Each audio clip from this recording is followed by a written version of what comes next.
Were each of you able to sign in on your computer? Okay.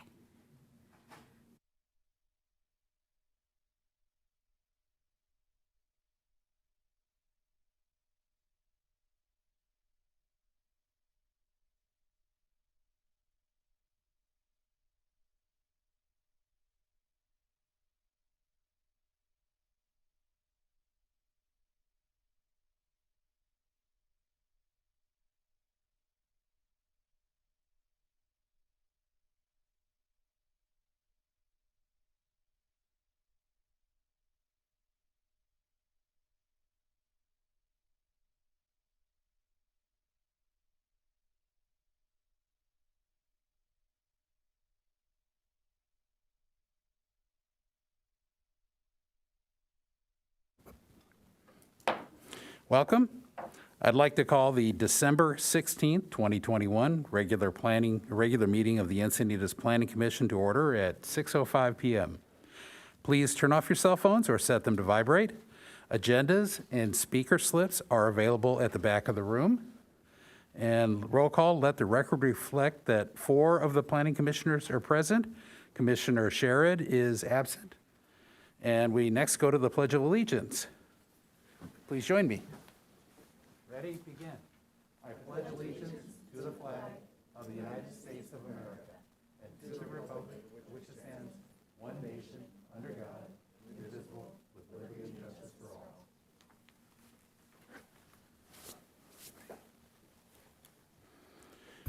So next item up is oral communications, and we start each meeting with oral communications where anyone wishing to speak on a topic not on tonight's agenda may request to do so by filling out one of the white speaker slips in the back of the room and handing it to the commission clerk. Comments or questions during oral communications cannot be addressed or discussed by the planning commission, but may be referred to appropriate staff. Dina, do we have any oral communications? We do this evening. We have 2 speakers, and first up is Geraldine Kessler.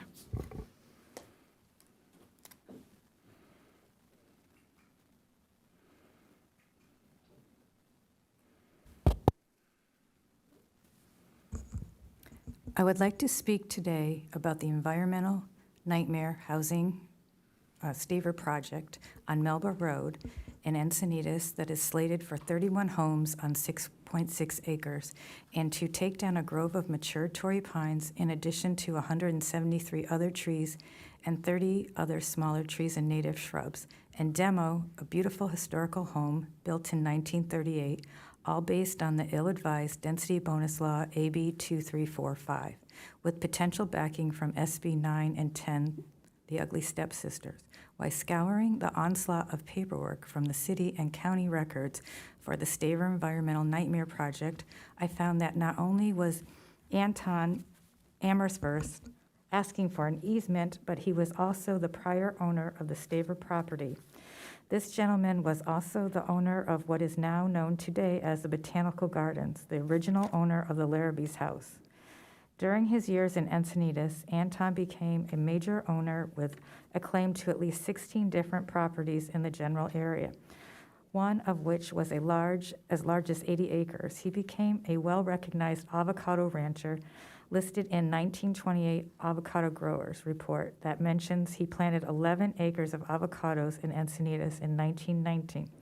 He was a director of the Encinitas Water District, which later became the San Diego Irrigation District, and held this position for a number of years. During his stewardship, he demonstrated the expertise necessary to successfully plant and establish a number of species in addition to the avocados. This fact and many more that I'm unable to share due to the time restraints should be noted. The Staver project property has historical significance to the city of Encinitas and should be taken into consideration for any type of development on the property. At the very least, California historical preservation guidelines should be considered, especially the fact that the beautiful historical home built in 1938 could have been Anton's, who was a key figure in the development of the world-renowned botanical gardens. Based on aerial photography, we think that some of the trees he planted are still present on the bordering properties. This is very exciting findings for our neighborhood.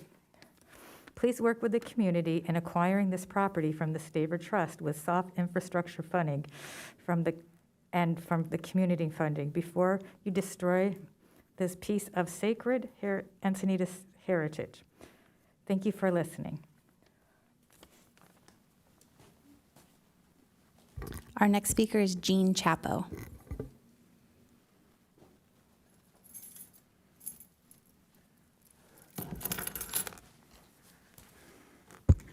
Good evening. Yeah, pleasure to be able to speak in front of you. Thank you. In about a month or so, you're probably going to see a project that is close to where I live, and it's a Union Street and Clark Street apartment project. It's a by right project, and you're probably going to see it, I'm going to guess, in January sometime, as I understand, as it's going through the process. I'm just here because I wanted to plant a seed. I know it's early, and that's probably the very best time to say something regarding this project. And majority of what's happening right now is I think a lot of the folks in my neighborhood and the neighborhood over on Clark Street are quite upset because perceived traffic issues, et cetera, with 200 units being built in this strip. Now, I didn't bring a site plan because you're going to see that soon enough, but basically it's 15 buildings stretched along a very long, thin stretch right along the freeway. It has an exit on each end, one to Clark Street and one to Union Street. Now, a while back when we built Channel Island 1 subdivision, we had about 60 houses, and I think the city in its wisdom said, let's split that traffic up. If you're not familiar with the project, but let's split that traffic up and put half the traffic onto Saxony and half the traffic onto Quail Gardens Drive. And what they did in the very middle of the project is they created a barrier that could be driven over, a rolled curb and a grasscrete that a fire apparatus could drive over, but other people were discouraged from doing. I'm condoning the same thing for this project. I'm hoping that you'll take a look when you look at this project and say the impacts to both Union Street and to Clark Street would be lessened if you took the project and divided the project into two pieces for the purpose of traffic alone. Now, when the idea was approached at the CPP meeting, the developer gave it no interest at all and said, we're not really interested in looking at something like that. And I'm thinking it's something that can go a long, long way when the time comes to try to ease some of the impacts to the two neighborhoods. That's it. Beyond that, if I had a second, I hope the City Council is going to ask you guys to take a look at SB 9 and the ramifications of that for the city. We have lots of opportunities there as well as a few glitches, and I think you folks are best prepared to give them proper input. Thank you. Great, and that concludes oral communication. Okay. Are there, next item is changes to the agenda. Are there any changes to the published agenda? There are none. Okay. We now move on to the main part of our agenda. The main part of our agenda is normally divided into consent calendar, regular agenda, and commission reports. First up are items on the consent calendar. These items are considered non-controversial or routine in nature. All consent calendar items are typically voted on collectively in a single motion without any staff presentation, public comment, or commission deliberation. However, if a member of the public or a commissioner has requested a consent calendar item be heard, the item will be removed from the consent calendar and be given an individual hearing. To pull an item from the consent calendar, a member of the public should submit a pink speaker slip for the specific item number, and the item will be given an individual hearing. Items removed from the consent calendar will be heard immediately after the consent calendar vote. Tonight's consent calendar is made up of one item. Item 6A, approval of the minutes for the regular Planning Commission meeting of August 19th, 2021. Do we have any speakers? We do not. Okay. In that case, I'll entertain a motion with, there's one disclosure that I was recused on one item on that night, so I don't know, do I vote on this or not? I was participated in the meeting. It's okay. Okay. Okay, great. I make a motion to approve the consent calendar. Do I have a second? I second.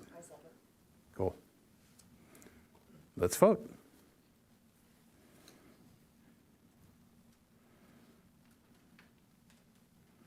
Good.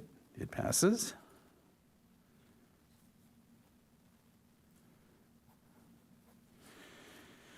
Okay, next we move on to the regular agenda. Members of the public wishing to speak on items listed on the agenda should also submit a pink speaker slip to the commission clerk. On tonight's regular agenda, we have 3 items. Item 8A, Objective Design Standards, case number PLCY 004755-2021. This is a continued public hearing to consider amending Chapter 2308, Design Review, and Chapter 30.16, Residential Zones of the Encinitas Municipal Code, the Downtown Encinitas, North 101 Corridor, Encinitas Ranch, and Cardiff by the Sea specific plans, and the city's design guidelines. New state laws require the city of Encinitas to review proposed housing primarily based on objective standards, such as specific design requirements, rather than on subjective standards which allow discretion. The amendments are related to the creation of objective standards which will be utilized reviewing future multifamily and mixed-use development projects. Let's see. Are there any new disclosures? In that case, is there a staff report, Jennifer, today, or are we? None? Okay. Not unless you would like one. Anybody? I think we're good. Go ahead. Chris? Yes, I just have are we at the point we're going to talk about the document itself? We will, but first we'll do if there are any public comments, and then we'll go to deliberation. So I now open the public hearing. And Dina, do we have any speakers? We do. We have 1 speaker, and that would be Warren Scott. Okay.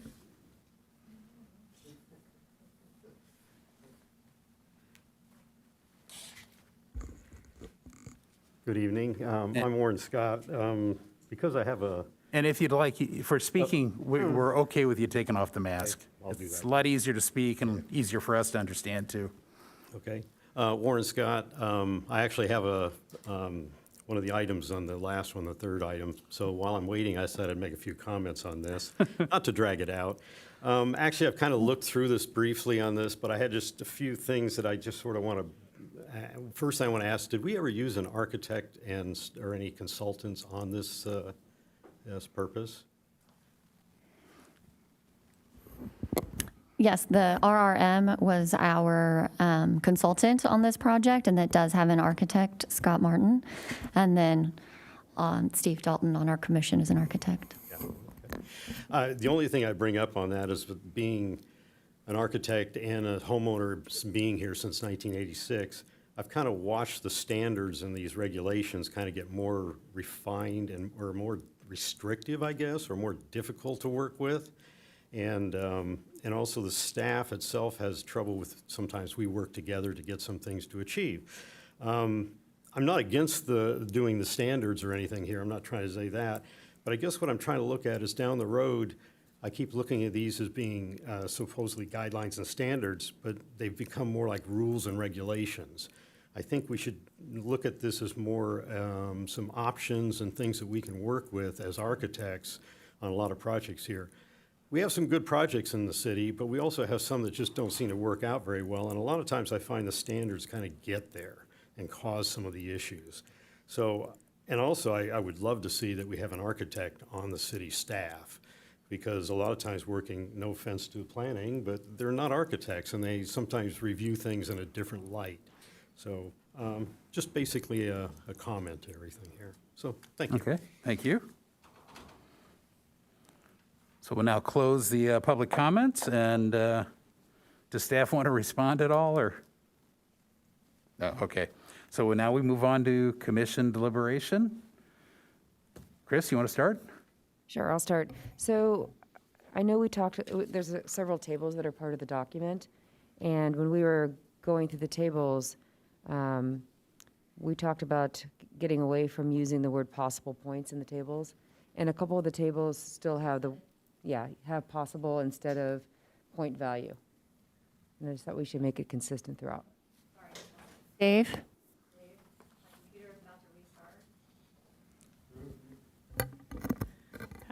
That's what happened with mine. Okay, we'll pause for the, for IT to help the computer. I have my paper version, so Oh. I'm making notes. Because I think we ended up deciding values, I think, is the right words.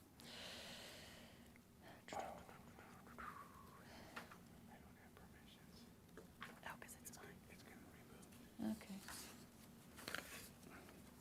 Hey, Chris, do you have a page number on it? I do. So if you're looking at the electronic copy, the one that's the point value is the one that's on page 61. 51? 61? 61.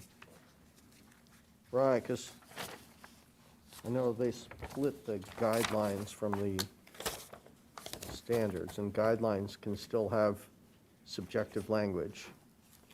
But I think we were trying to not use the word possible because it made it look like, for instance, on page 11, this is one of the ones that says possible points. Yeah. Point Sorry value. about that. I think we had modified it to point values, and then at the bottom of the table, it still says that you could get the 22 points possible. Is that what you were commenting on? Right, I was commenting that in one table, page 61, it says point value, and then on page 11 and page 72, it uses possible points. Okay. Yeah. So it says, so we changed one, but not the other. We changed one, but not, there's two others that are not changed. Right. Oh, two others, yeah. Thank you. Instead of, this is at the end of the chart, right? At the top of the chart, too. Yeah. So, I mean, we could just change that to maximum, 24 maximum. Suppose people could get more. I think we didn't want possible because we didn't want people to think, oh, I could get, if I put in tennis, pickleball, multi-sport game court, I could get, one of those I could get 2 out of 4, but it's a 4 out of 4. Yeah, it's all or nothing was the Yes. point, Yep. yeah. There we go.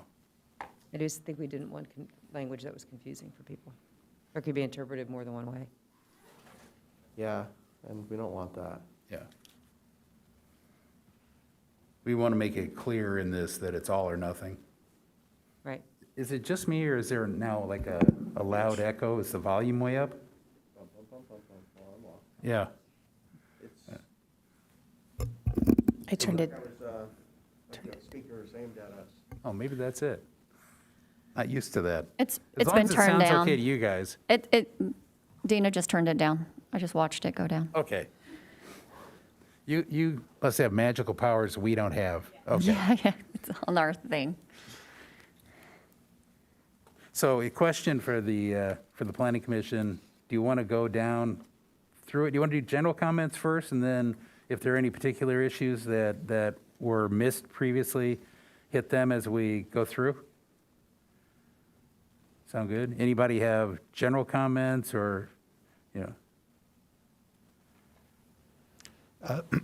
My general comment is, I think I stated this at the beginning of the process. I think design standards are a kind of a race to the bottom, that we are never going to be able to describe in text what a good design or good building should be.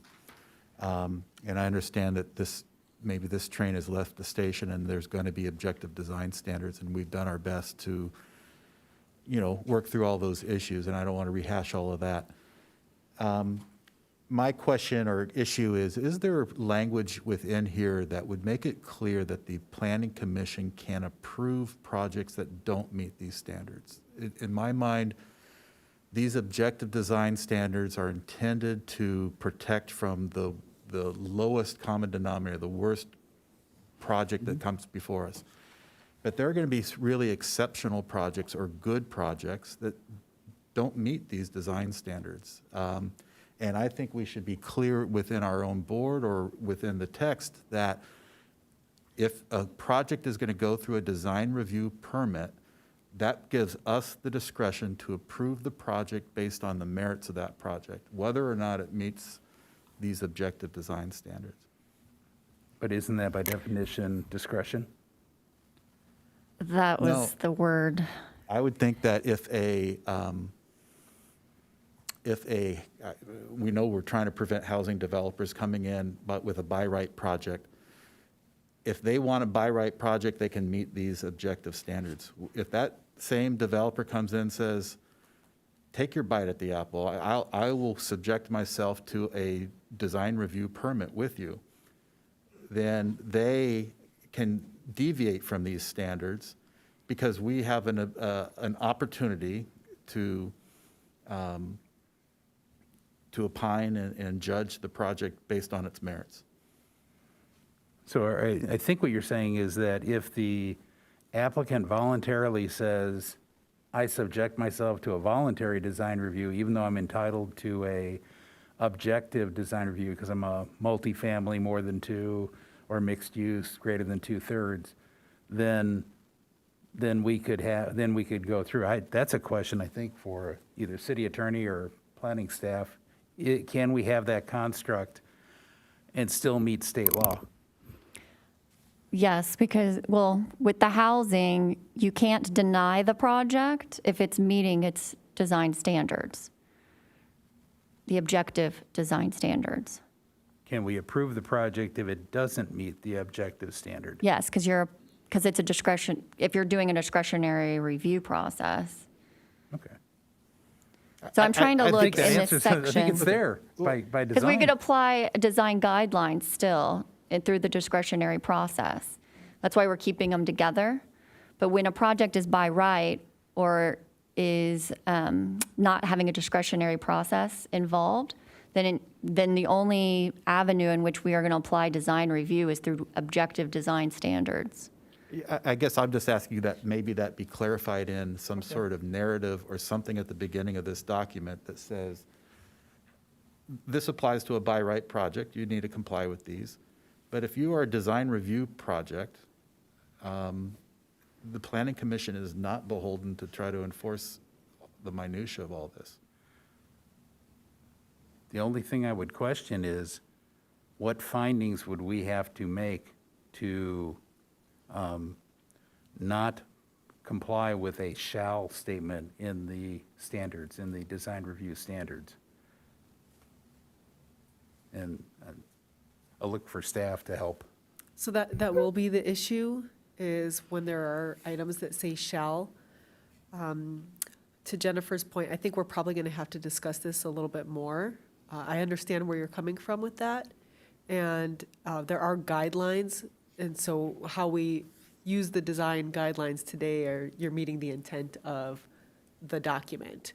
But with how the path that we're taking right now with these larger projects and the need for more objective standards, putting this in place, I can see where, those who want to get a little bit more creative, we may have some difficulty in that. So I think Jennifer and I and the city attorney need to have a little bit more discussion on that. So we did put in the design review process that all projects must comply with the objective design standards unless the applicant requests an exception or a modification, which would then be part of that discretionary process that they would be going through. I'm flipping through my notes because I could have sworn I read what you just said. It's 1.7. I highlighted it on your screen. Okay, thank you. Yeah, it's, so there is a mechanism. I mean, I'm trying to picture how this would work because, oh yeah, I guess then it's up to discretionary It approval. creates a discretionary process. So like for an example, it's been struck through here because we really don't have SB 35. It would apply to all projects, not just SB 35, but that's an example. So you can do a streamlined approval process under SB 35. However, once you are asking for a modification to that objective design standard, then you're no longer a ministerial process. Now you've become a discretionary process. Yeah, but isn't the trouble we've changed our wording to a strict legal shall, in which case that in essence takes the discretion out of the guideline, out of the standard, the design standard. So how do we have it both ways, so to speak? I don't see how to do that, where I can have strict legal language with no discretion, and then oh, well, now it's just a design review, I have discretion. And I think what Steve's asking for is a greater explanation, if in fact we can do that, and the city attorney agrees we can do that, that we have that process better described that explains that conundrum that we appear to be under. So it's like asking for a variance for a zoning standard. There's a process for everything. And so under design review, we're applying design standards for a by right, project that we would then say, if you, planning commission, are going to deny this project, it's because they're not meeting these objective design standards, right? But otherwise, if they meet those objective design standards, then that by right process goes through. But you can still do a design review process if they don't want a by right approval or go through that ministerial process. This will be applied to projects under SB 9 as well, because those will be all ministerial projects. There's no discretion allowed under SB 9 as well. Yeah, but I think the question we're asking is, if there's a design review standard that it says you shall have the front of the house painted blue, and somebody comes in here with a fantastic project and they want to do brown, what findings do we have to make to say it's okay not to follow that it shall be blue and you can be brown? I don't understand how we, as a quasi-judicial body, make that choice. The discretion has been taken away from us by the fact that the design standard is very strict legal language, and we did that per the state law. So, Are you saying that you want language, something similar to the stricken language under 1.7 that says, if you look at the last sentence that was struck, it says if a project has not requested streamlined approval under SB 35 and leave that out, well, we can say if the project deviates or requests an exception or modification from the objective design standards, then the project will be subject to the discretionary design review process. Do you want something that clarifies it to that effect, so that it's clear if you are requesting an exception, you are no longer subject to the objective design standards, you are now fall into the design review process? right. So just adding language to that effect. Yeah, I mean, in essence, that is changing all those shalls to shoulds, if you're going down that alternate path. I think that would cover it to say that you're no longer subject to the mandatory shall, because you're now in a different form of approval of the project. You're Now, essen- is you're it- essentially asking for an exception to that provision, right? Correct. And Right. Bruce, I think your point is, okay, then when you evaluate that provision, what standard do you apply to whether you allow blue versus brown, right? And Exactly.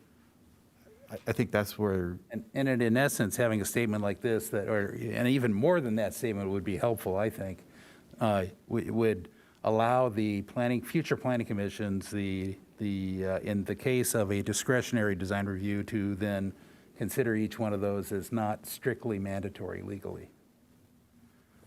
So as long as there's a construct the city attorney and staff is comfortable with, I would support what Steve's asking for there.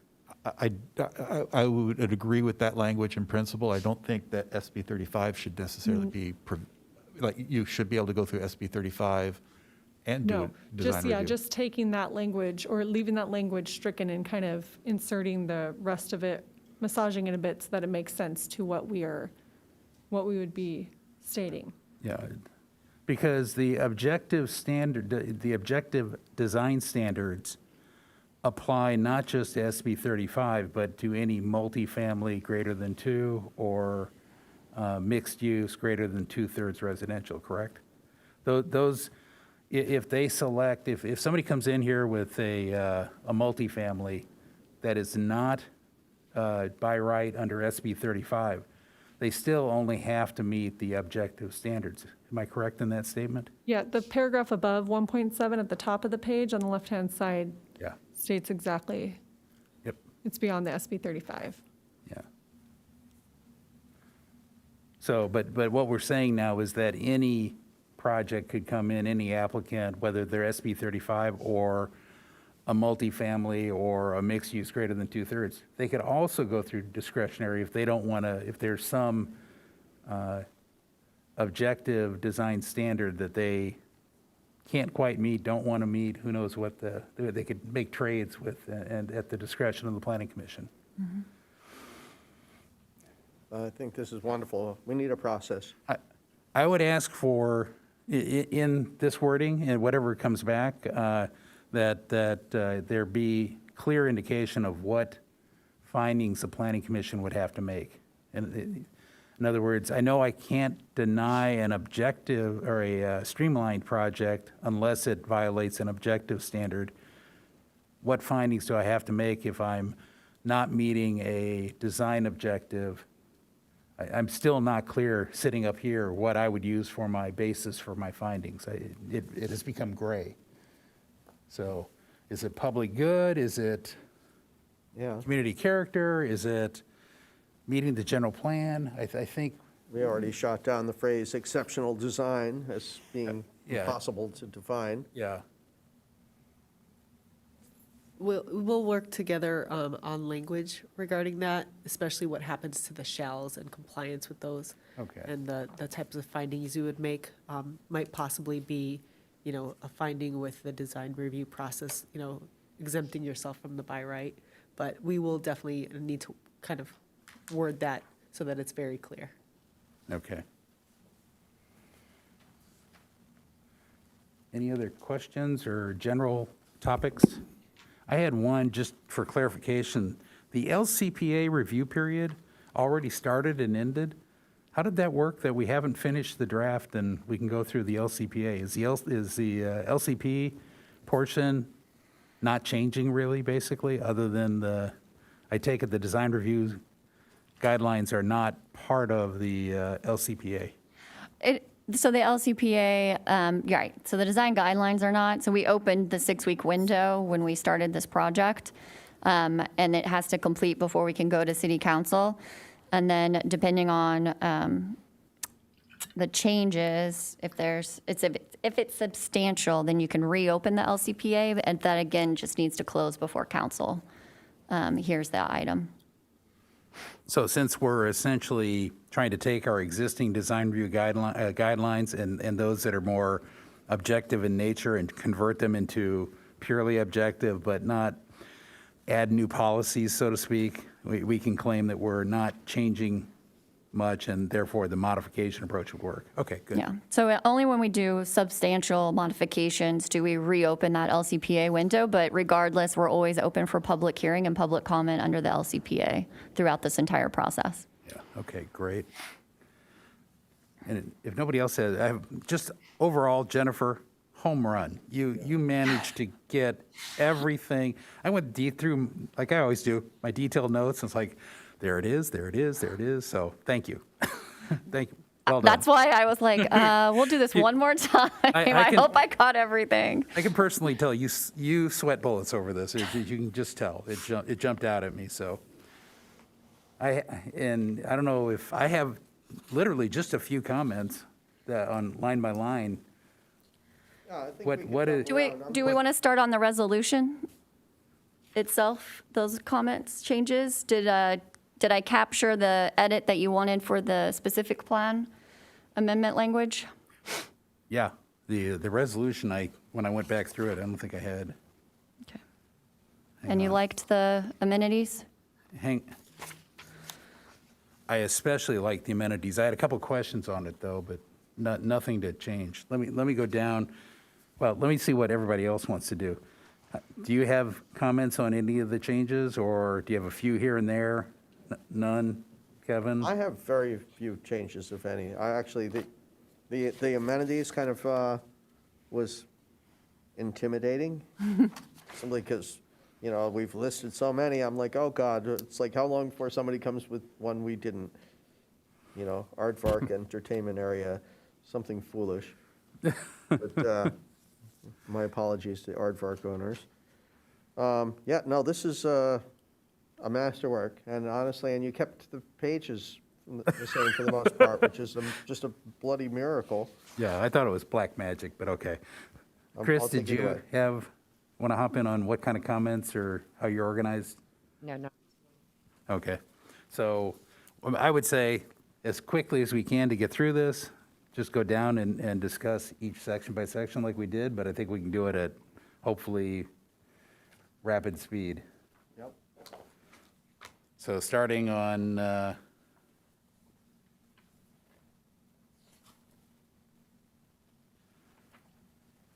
page, what was it?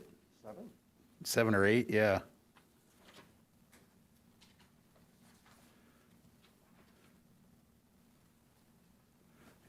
I mean, actually, I can jump right up to page 10, and honestly, I have nothing. Everything matched my notes perfectly as well. yeah.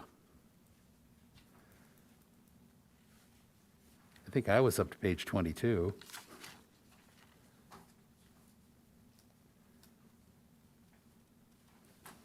That's my question. 22.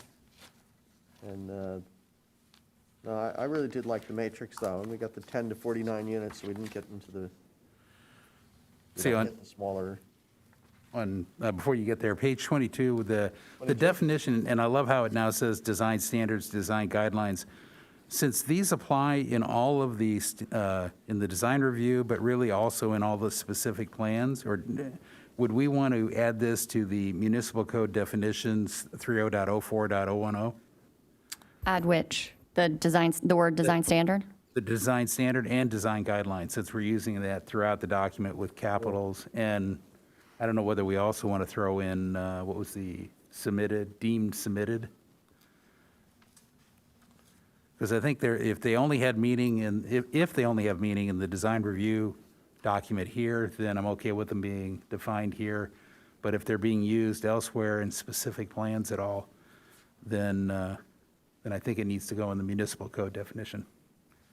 I wouldn't mind seeing deemed submitted defined in the definitions. In the municipal code, Yeah. yeah. So, anybody object? Not at all. So that would be, and that's something that definitely doesn't have to come back to us. Okay. Oh, okay, I skipped forward, I see page 11 on the point system. Is that where you were,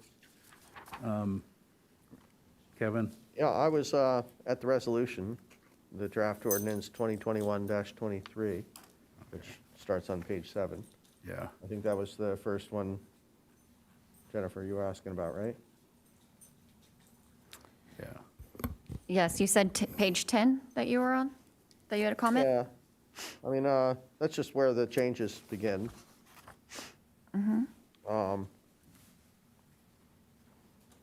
And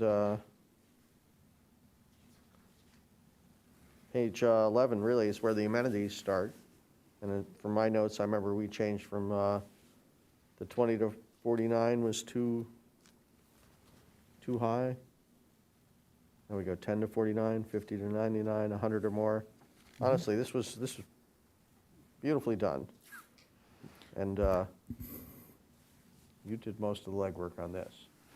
That was the consultant. Oh, wow. Thank Thank you. you. Pass on my I will. thanks. I was like, I need help. I don't know what I'm doing there. So one comment I had about that, I think we equivalent a tennis court, there you go, tennis ball, pickle, multi-game, and I was thinking tennis and full court basketball are equivalent, and I looked at each one of those sports and thought about area. Pickleball's half court, multi-sport is typically half court. Tennis is usually full court, like a basketball court. And you really can't have a half court tennis, but you can have half court basketball. So the only change that I would suggest here is put half court basketball in with pickleball and multi-game, put tennis and full court together. Just because it's the amount of area dedicated and I think unless we don't, well, the way it's defined here, you're probably not going to get a tennis court ever. Somebody will build a pickleball because it's half a tennis court. That was my only comment. Other than that, like I say, I loved how you did this and how everything got captured. And you can do A or B, but out of each one of the selections, so. I think it's a quarter of a tennis court. You can put 4 pickleball courts in a tennis court, Yeah, so it's yeah. even smaller. So maybe we make it 2 pickleball courts. I was just trying to equivalence roughly on area size.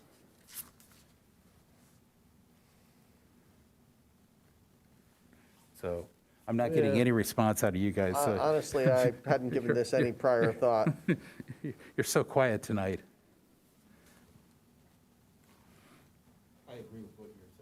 Okay, I got one agree. Yeah, certainly going by square footage makes the most sense. And only roughly. I'm not trying to get it Roughly, down. Just so we're not mixing classes is where I was going. And if it ends up being two pickleballs for a half court, then so be it.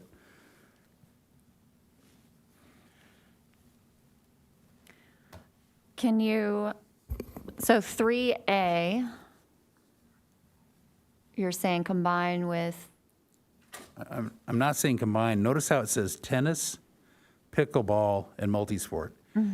As Chris said, pickleball, 4 pickleball courts per tennis court. So we know the area of a tennis court is 4 times the size of the pickleball.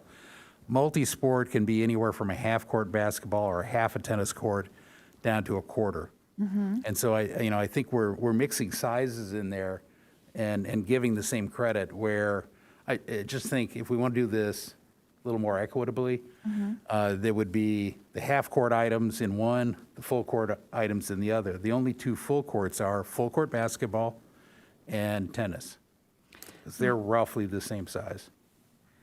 All the others would go into either half-court basketball, pickleball, multisport, would all be 3A and B. Full-court basketball and tennis would be in 5A and B. So what I'm saying is put tennis in 5A and B. okay. And if I get nods out of people, I've got 1 Now- nod, 2 nods. I'm looking at 5A and B. You don't get very many points for those. So you're saying, let's put the ones that use the most square footage and move them into the low point.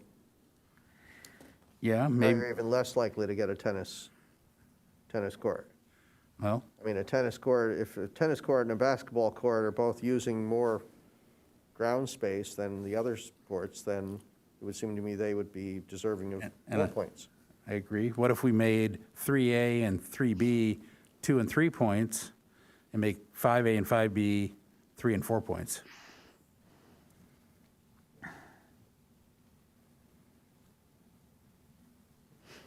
Let's see, so, Oh, it is 3 and 4 points. The little strike through, so all I'd be doing is changing 3A and 3B to 2 and 3.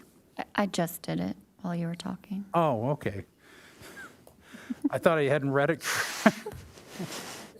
I'm trying to make the changes as we go. If we get a couple nods, we're done. so is tennis staying with pickleball? No, I'm Yeah. moving it. Tennis is going away, okay. Yeah. In that case, yeah. So I'm going to do half-court basketball up here with the tennis and pickleball, or not tennis, but pickleball and multi-sport, and then I'm dropping the tennis down here with this description of the illuminated aspect as well, down here to the basketball court. Correct? Correct? Yep. Tennis, yep.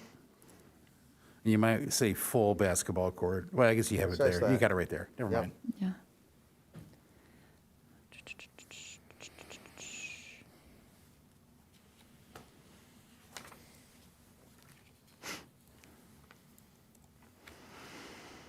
And on all the square footage, does it include the access sidewalks to get to it? Or is it just the area, the active area within the bounds of the recreation area?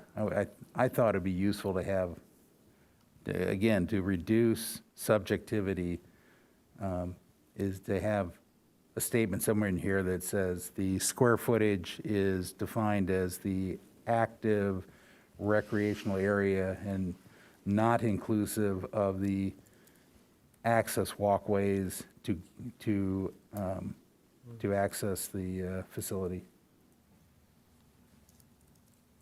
Well, yeah, it's got to be defined. I mean, I worry about over-defining things. We tend to micromanage at times.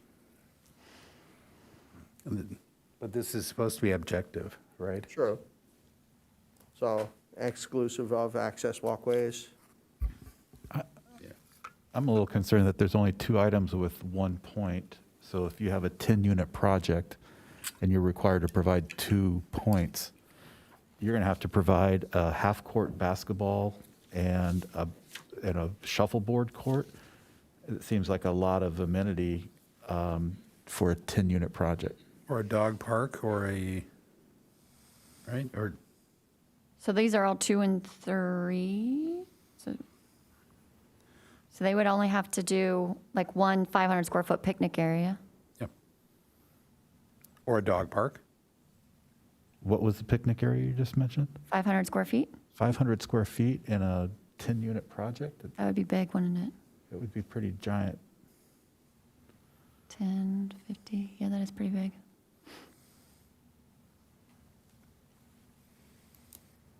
What's that, 25 feet by 25 feet? 25 by 20? 25 by 20, yeah. I guess I don't see that as giant, but can it be combined with BMP? I think that's one of the challenges here, right? I mean, it's a different, if this is a 10-unit, like, single-family house project, right? But if this is a 10-unit multifamily project, you know, in the downtown area, that's a lot to set aside 500 square feet of your lot. If this whole lot in the first place is only 10,000. Well, it doesn't have to be, it could be on the roof too, is what we're saying here. And I mean, it's like, sounds like we could revisit the, 10 to 49, 50 to 99. I mean, not, the 10-unit project is a project that we'll see, but, we're also going to see a bunch of larger projects. Perhaps it sounds like maybe 10 is, in your ideas, too low for a 500 square foot picnic area. Should it be 12 or 15? Yeah. It was originally 20 to 49, I believe, in the last time we had looked at this. And I do remember we had a spirited I mean, discussion on this. there are also requirements for common open space on all these, right? That are development standards, so the amenities would count towards that common open space. How much common open space does a 10-unit development require?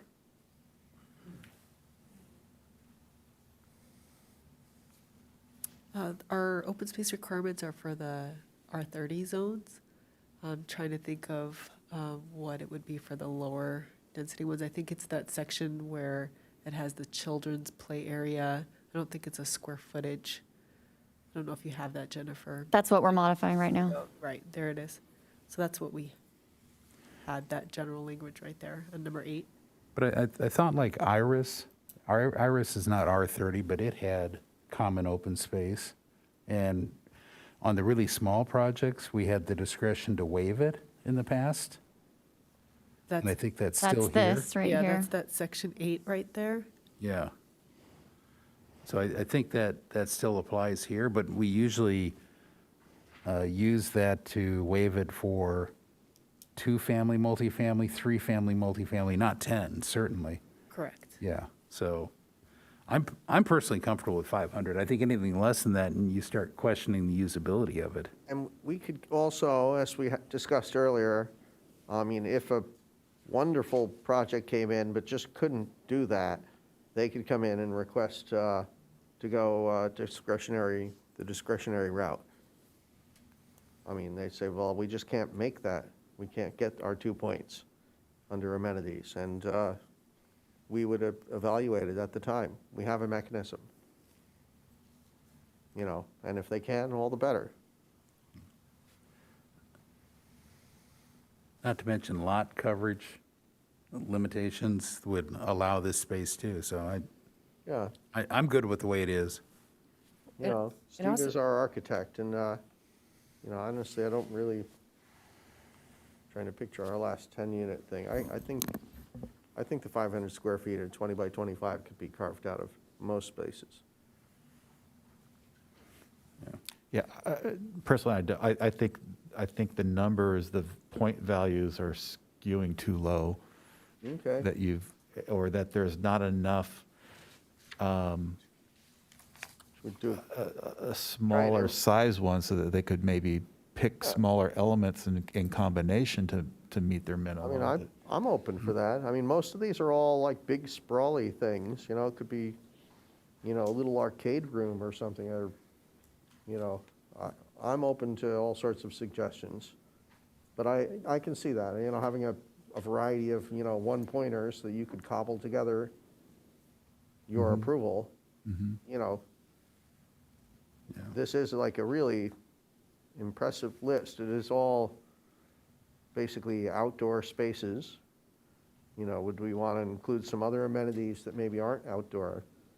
You know, did we have a fitness room in here? I don't think so, that's something else. We have a fitness trail. You know, we could include amenities that would be easier to accommodate in a multi-story project, you know, could be the fitness room, could be, you know, Pilates studio, you know, something that doesn't have to be outside, you know, hogging yeah. up your square footage. Yeah, I don't know where we begin to stop. Yeah, I mean, this is a defining pretty all of that. comprehensive list, which, as Jennifer pointed out, a consultant produced for us. And, you know, I can totally see, you know, perhaps we should start a little crowdsourcing, let people submit amenities that they might like to see. Yeah. We're getting onto that slippery slope that Yes, we are. we're going to find what the market wants. The reason I'm okay with these, and I'll call them outdoor facilities, this is a design review document. And as such, it has to do with open air, the design review, really as much as perceived by the neighborhood as the users of the property. I'll let the market dictate, you know, what kind of lobby they have, what kind of fitness center, you know, interior things. But I think in this case, I like the list that Jennifer and the consultant came up with, and I think it's a good place to start. I'm not saying that it won't need tweaking in a year after we get a little experience on it. I worry that if we put indoor space and give it 1 point, that we're going to get that, and then in the future, some new owner is going to convert that fitness room into something else. And I'm going to retract what I said, my suggestion there, because honestly, you're right, it is an operational characteristic. It's not a design review characteristic. Yeah, and I'm looking for structural design, exterior design review of the Yeah. project. So this may not, it's, you know, anything we do, time we do anything this complicated, it's definitely not perfect. And it will take a number of years to perfect that, I bet. But this is, I could live with everything here. You know, maybe the 500 feet is too much, maybe that we'll get a whole flurry of cases where people are saying, we just can't do it. In which case, we'll revisit this and we'll make amendments.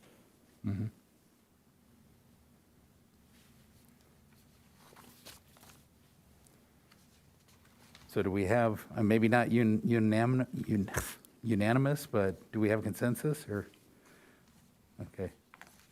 Yeah, Can we move, in the interest of time, can we move on? I am totally fine with 2021-23, the draft ordinance. I had a question for staff. Does the design review standards, do they apply to the commercial portion of a mixed use greater than 2/3? It's the entire project that gets design reviewed, correct? So because it's a housing project, when it's 2/3, it would be considered a housing development under the mixed use, so it still would be objective design standards applied. But yes, for the commercial portion, we would apply design guidelines as they're written either within the specific plan itself or the design guidelines, whichever is applicable. Oh, so the commercial portion would still fall under, oh, wow, okay, I did not Because we're understand only that. doing, so we're applying the objective design standards and they're written in a way that they were applying to the housing development. Okay. Should we add a statement in the front end where we're explaining the applicability that says on mixed-use commercial greater than 2/3, the commercial portion would still be reviewed by both objective and guidelines? I think I. Oh, you did? Pretty sure I have that. Okay. No.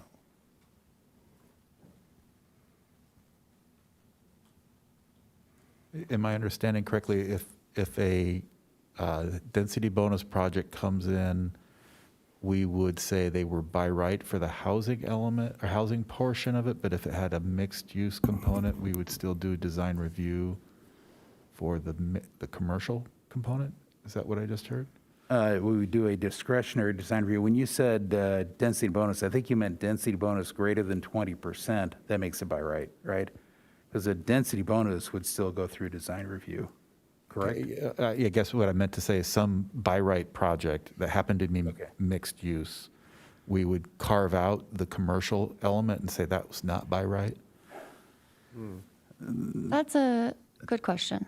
I'll I don't think it's find out right the that you should. That's but- that's why I asked the question. Yeah, let me think about that one with the attorney, that specific aspect, but majority of the commercial standards that we have within the specific plans are all shalls. So we would still be applying all these objective standards. The clarifications that we were doing is as they are associated with housing developments themselves and what we would want for our housing components. I did look throughout the commercials, and like I said, they mostly were already shall. But we can, I Get don't question, further I think this is clarification. clear that this is applying to the housing portion. I just thought I heard a discussion starting that was going to take out the commercial as part of the project as a part of by right. But I might. And I was just misheard. asking an innocent question that I didn't understand. So whatever I just need to know the answer, or we want to know the answer, and then I would ask whatever that answer is, we make sure it's in the 1.6, the applicability section, so that it's clear for future planning commissions what the application is. Because I think it's pretty much defined by state law at this point.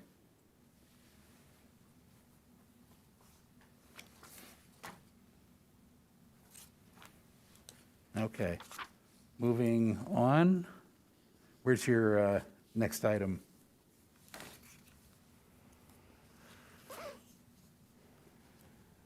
$35 for me if you have anything before that.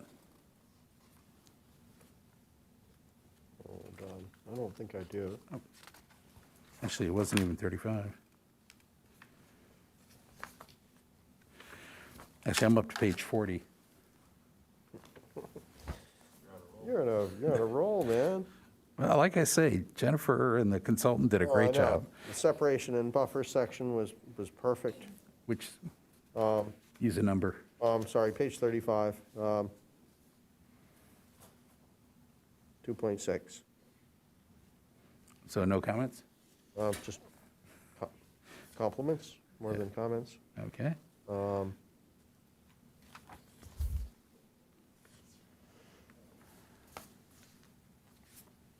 Nope, I'm all the way Oh, up to. page 40. So page 40, let's see, the Nothing? common space. Oh, yeah. It says the common open space shall be designed to be visible from inside the building dwelling unit. And to me, does that mean all the units? I think that's not practical. And so I was trying to understand what the objective of that objective standard was. Just What item number is that? would be DS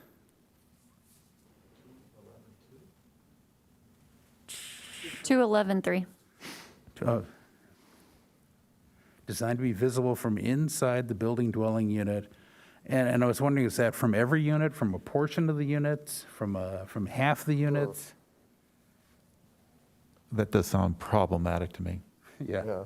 We're going to build coliseums from now on. So the Texas Donut will also have a clear glass parking structure in the middle. I think it was just to make sure that there's visibility and eyes on the, like eyes on the street kind of concept. except it would be eyes on the space Yeah. from within the buildings was the idea. Right, so no little hidden nooks. Right. So they're not like a space that doesn't have visible components, but Yeah, I think we can. that's a safety issue more than anything else, right? I think that's going too far, though. fine. I agree that they should design it in a safe way, but I don't think every unit can see it. Well, I think the answer is it can't be every unit. And so do we say a percentage of units? It's got to be objective. So 25% of the unit, minimum of visible from 25% of the units. And it could be common spaces, right? And recreational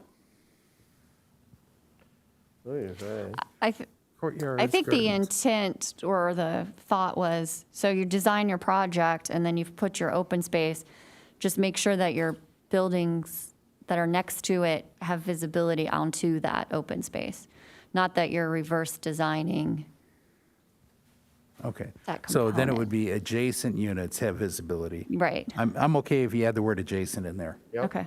sounds great. And then it's straightforward. It just means no blank walls, and it provides the safety you're looking for without saying 100%. So, okay.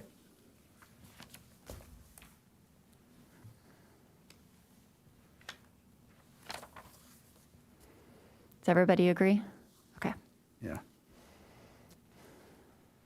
Page 43. Did we, is it 43?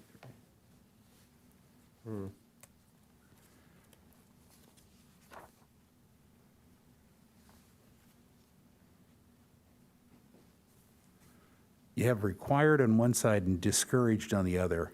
I was having a hard time thinking of the word. Not required?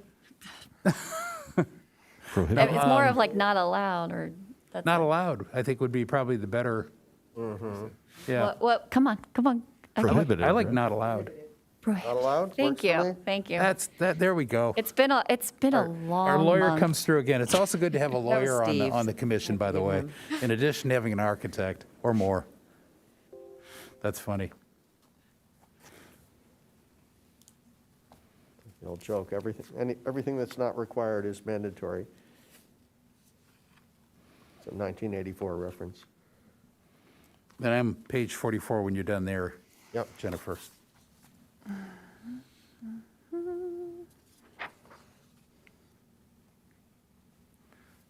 Oh, I forgot to do undesirable. Yeah.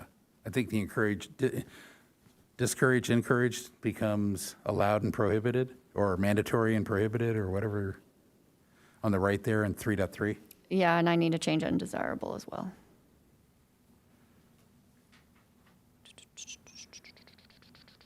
Okay. And Sorry. Just a second.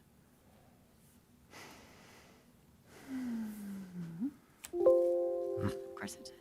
well, I'll tell you what. All right, I'll do Yeah. that. I'll get it. 84. Yeah, and then on 3.2.new2, the natural appearance by being within a 10% of the existing slope. I assume that means if it's a 20% slope, it can be anywhere from a 10 to a 30% slope matching and rounded in for the first 10 feet. Does that preclude retaining walls within 10 feet of natural area, native areas? And where do we define what a native area is and is not? You're talking about a natural area? It says native area. And that's that shows you where I got confused too. Oh, okay. Like, is that Untouched. raw land or Native is untouched. untouched? Okay. So that's where that transition between an untouched and your now graded component. So that would not include the retaining wall itself. So you would create a transition and then you could put your retaining wall. So if you had a keep out area of a biological buffer that you can't grade in at all, you're going to have an additional 10 feet rounded edge before you can hit a significant retaining wall. Cut. Okay. I just wanted to understand. Yep. Okay, moving on. I'm on to 47 next. Anybody else? That's where I went.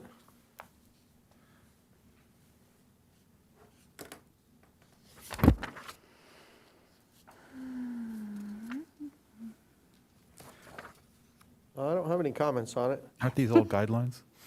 These are guidelines, but Are they? So they were above, and we've separated, which is why they're red.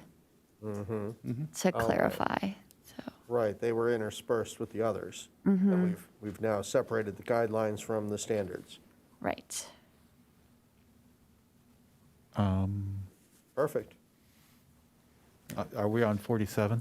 Yeah, Yep. and I see a title that says design guidelines, and then below it is DG 3.2.1. Okay, so DG stands for design guideline. Okay, I redid Okay, and- everything so that it was DS or DG. perfect. okay. And at the top of the page on the left, DS, which is the standard 3.2.5, says grading shall be sensitive to existing natural Oh, that landforms. was one I was going to move. Sorry. Is that a guideline? Yes, it's a guideline. Okay.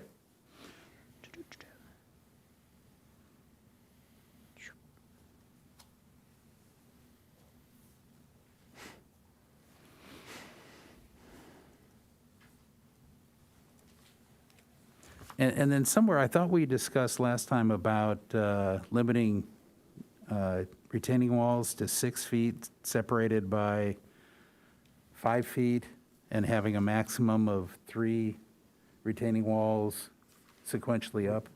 Yeah, And I didn't see that in here. Did I miss it? I may have missed it. I do remember this discussion.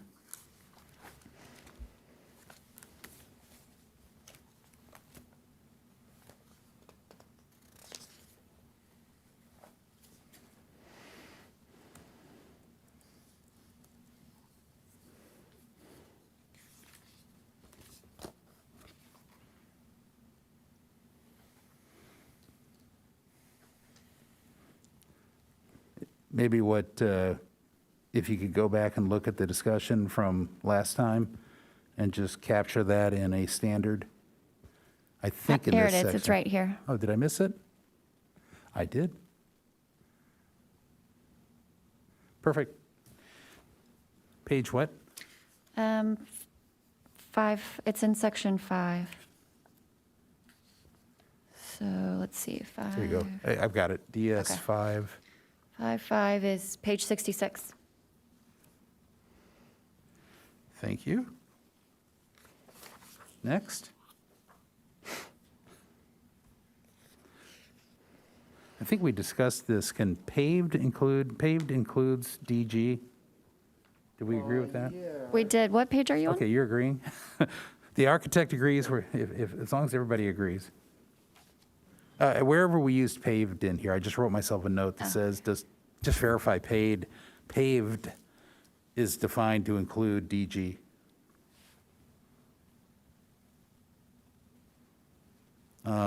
Section 4, 5, 3C, I believe. And I don't know if that's old C or new C. 4, 5. I'm sorry, one more time? 453C, so maybe on the next page. No?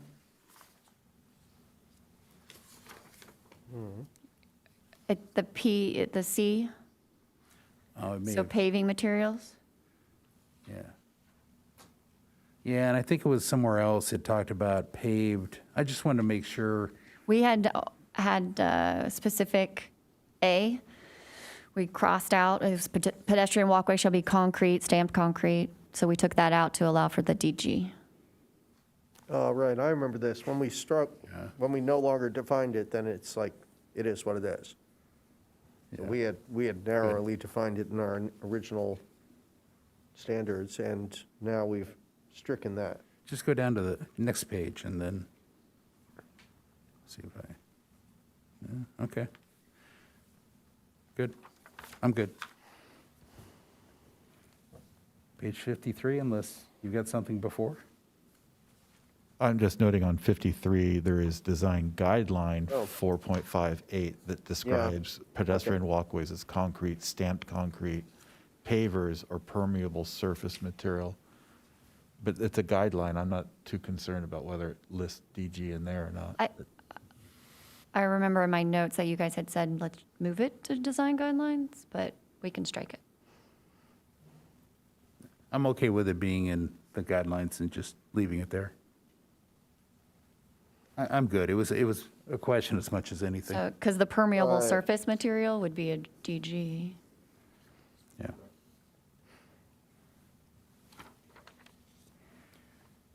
Okay. Are we on to 53? Unless somebody's got something before? Nope.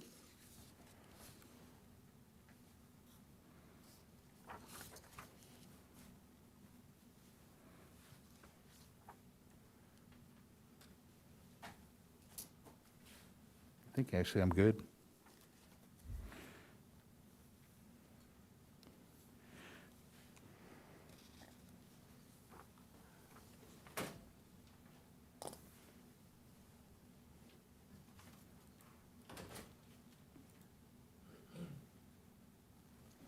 Okay.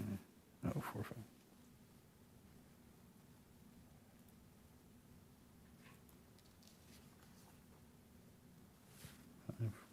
Can we look at page 55? Yeah, it's a good place to be. The table for offsetting planes? Yeah. Am I reading it correctly that if you have a wall that's under 50 feet long, you're required a minimum offsetting plane of 1 foot and an average of 3 feet and 2 planes? So if you have 2 planes, they're 3 feet apart. I mean, Average. well, how do you achieve the average if you only have 2 planes, right? Isn't it just that one offset?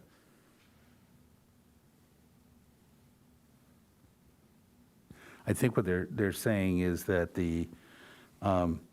you have 2 planes, and one is 20% of the 80% plane, right? And so it has to be at least 3 feet off on average. So it could be 2 feet in one area and vary around. I think that's my point. If it's varying, then it's more than 2 planes. So if you have 2 planes and you meet the requirement for the 3rd column, Yeah. your offset's going to have to be 3 feet, or you won't achieve a average of 3 feet because you only have one I offset. guess if it's non-flat planes, we're allowing for other shapes. I think that's why the average concept. I think the average is just there. I read this to see either the minimum or the average, depending if you're into like a 3 or a 4 planed design, then the average does make sense. I mean, we could put a little asterisk there saying there is no average for a 2-planed design. And the minimum, but honestly, I kinda where I'm feel going. it's overkill a little bit. What I'm concerned about is anything less than 50 feet. I mean, I keep thinking about those 30-foot wide lots you have in a Liebenhain with 10-foot side yard setbacks. And I'm picturing some of these mini micro houses. Suppose your house is 25 feet wide. Suppose you're in Cardiff. Do you have to have, at some point, the 2 planes become almost a little overkill, or especially the offset becomes overkill. So 1 foot in, I mean, so it's just, I thought with the asterisk where it says wall plane length, I thought that was wall plane area shall be 25% of the total. I thought we had like a minimum, in any one plane should be a minimum. In the case of a 2 plane, it should be 25%. In the case of a 3 plane, it might be 20, 30, and 30 is the minimums for each one of the planes.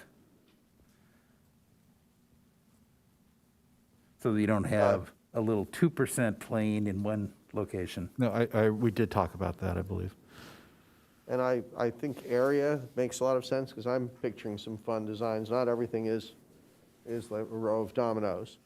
You could have floating planes that are offset from each other at different heights. You know, the goal in this is to, you know, kind of control the envelope and control the interest of the units, but it's also to leave room for architects to have fun. And, you know, and pull their hair out if they need to, but, you know, if you're a creative individual, you know, this is, you can work with this.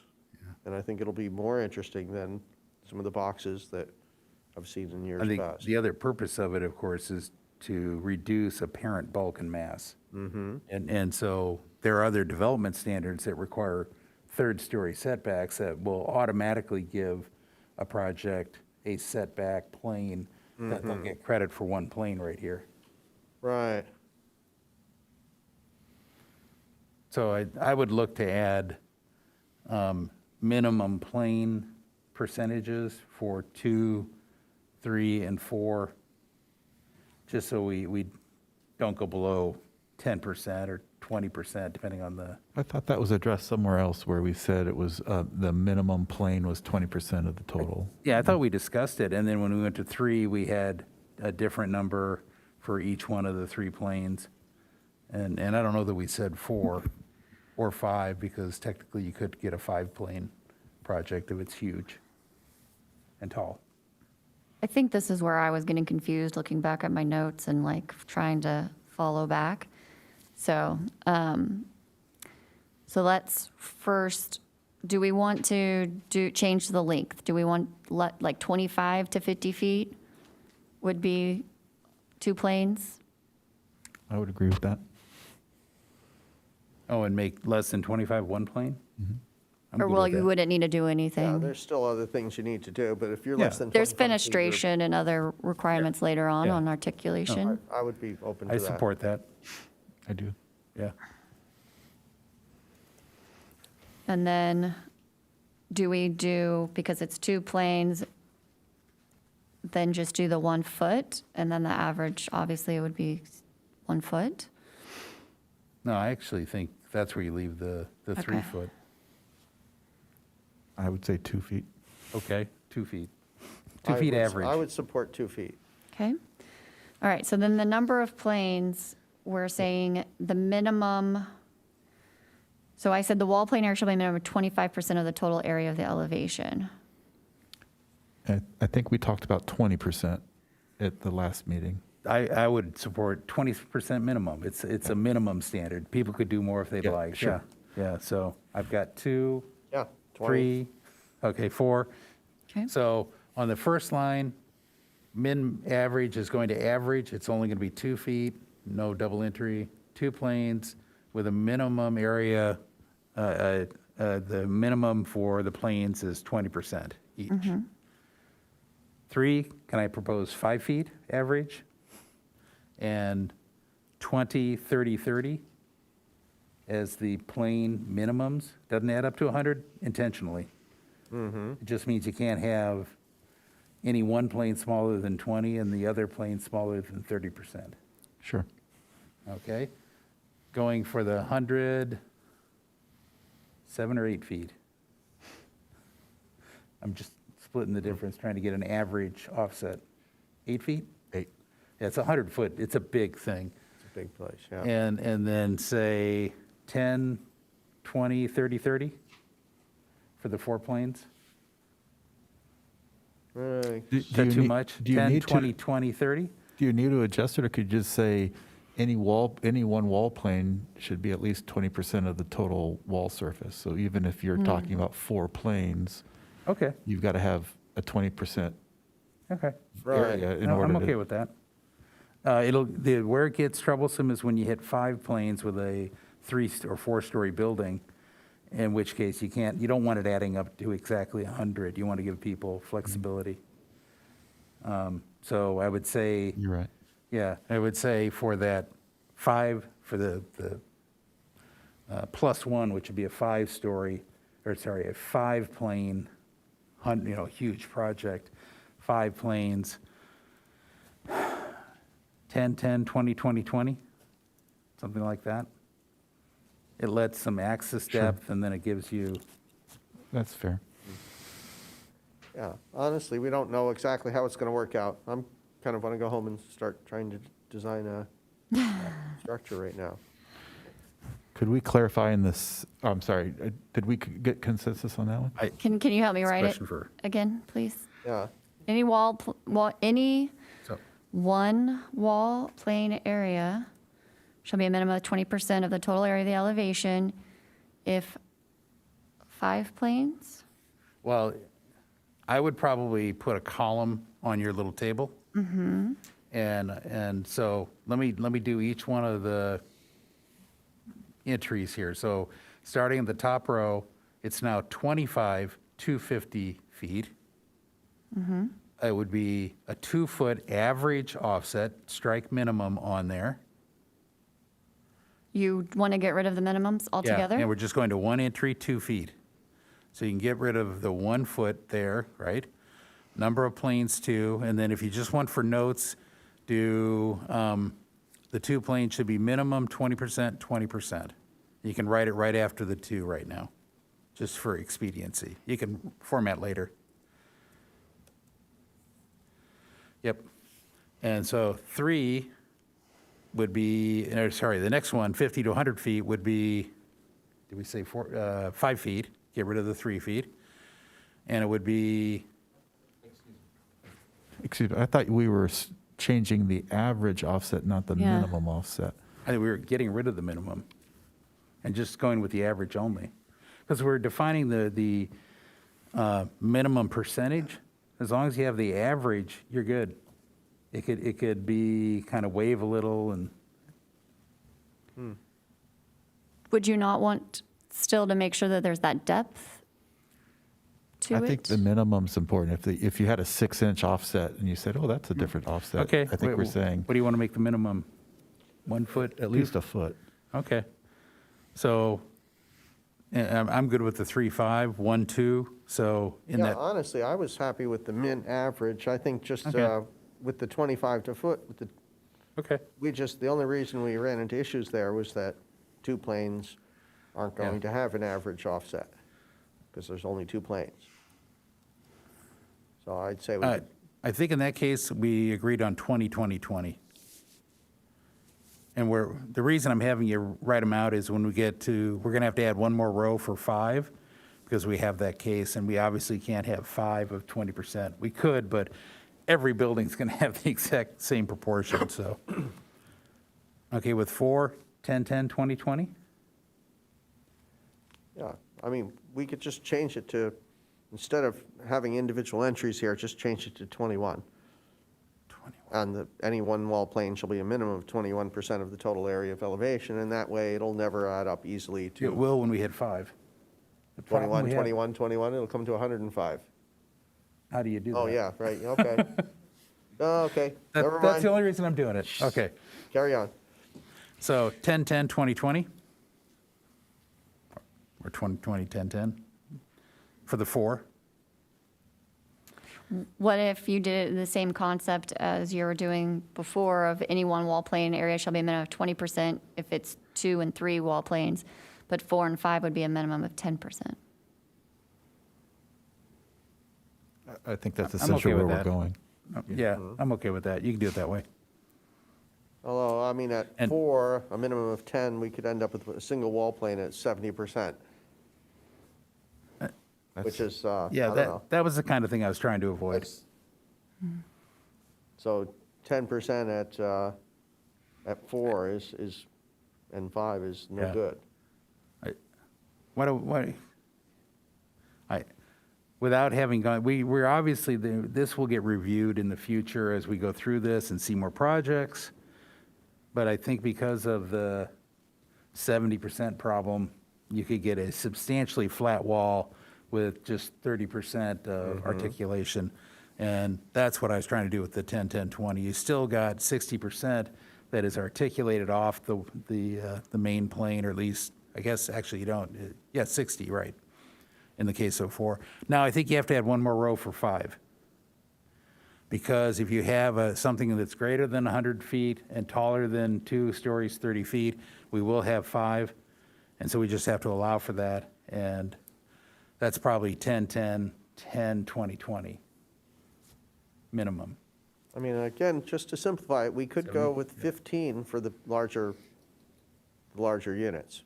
That way we would end up with 15, 15, 15. At 4, you'd end up with, at the smallest, they would take up 45% of this 50 to 100 foot, leaving a 55-foot opening. But I would imagine that would be kind of interesting somehow with the planes, that nobody's going to, and at 5, we'd end up, 575. Some wall planes would be bigger, they'd have to be. Yeah. I kind of like that. But, because this is just like too, I'm just picturing 15, like yeah. a lot of architects looking at this and going, what the? Runaway. 15 across the board, for So 4 and 5, make 20 it for 15. the, Okay, For the. I think that'll 100 work. For the first 2 entries, and then 15% for the higher entries. Okay. I'm good with Math that. would work out. We'll never end up with getting easily to 100%. Yeah. You get the idea, Jennifer? So, So I was going to just make these footnotes then? yeah, you can do I think that. that's, just add a footnote for Okay. under the 20% one, so it's now 15. Okay, let's, can we keep powering through? Can we clarify in the second footnote that the 30 feet is height, not wall length? If the building exceeds 30 feet in height or 2 stories? Good point. Rockin'? 5. We'll wait for Jennifer to catch up. I got the in height. I saw it. Okay.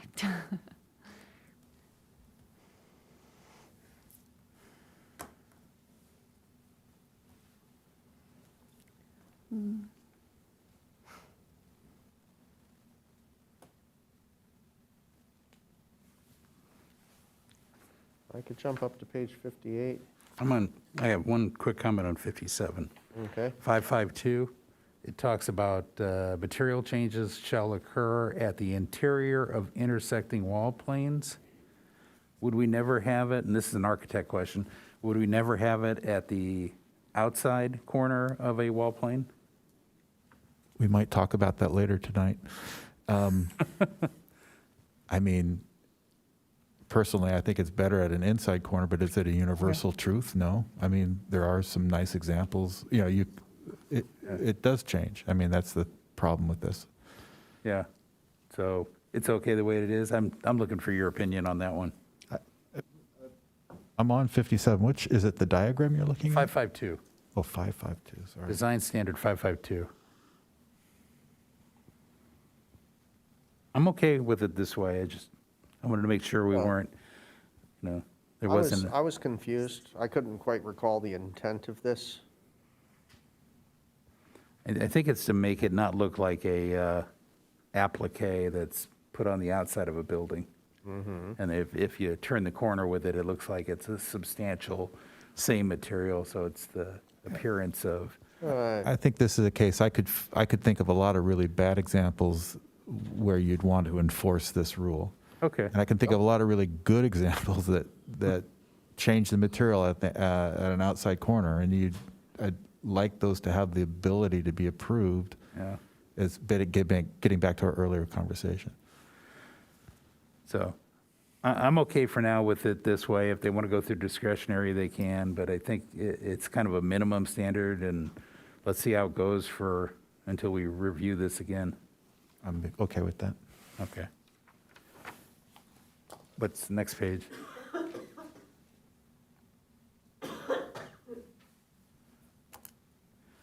On the articulation, Are we on page 60? 61 for me. We are looking at the next page.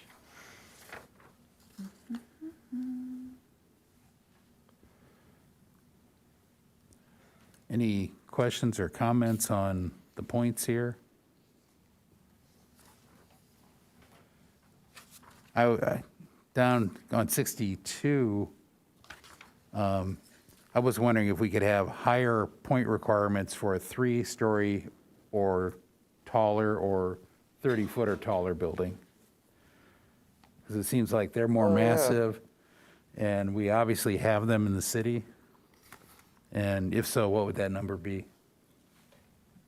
I think all of these things still apply, like, there's just going to be, if you're getting a point for color, you're still going to have 2 colors. I don't, Yeah. in my mind, just because it's a But what I'm bigger- saying is that a bigger building needs more articulation to mitigate it's more massive.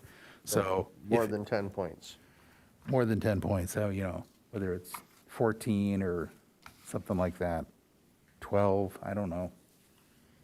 Just seemed to me that proportionally, if you're a 3-story building, you ought to be doing more to articulate. And what is that proper number? How do we figure that out tonight? I mean, I think we're only going to see a select few plus 30-foot plus structures that'll be 3 stories.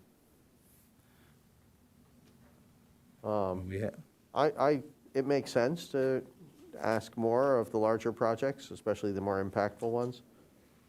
I could go up to 12, pretty easy. I'm good with that.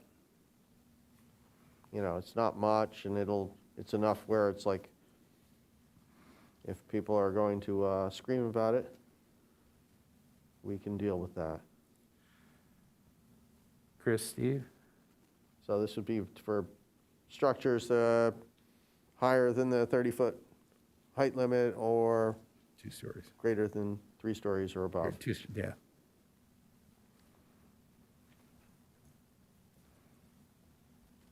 I personally don't see a need for it, but that's me.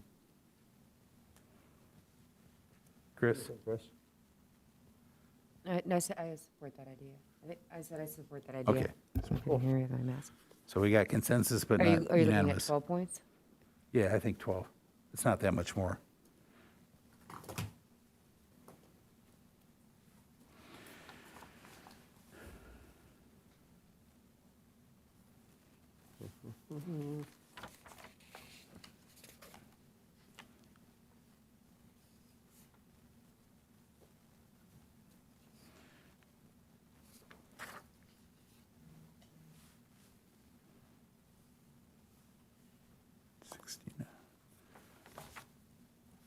Where are you? 60. I'm already jumped up to fence and wall standards.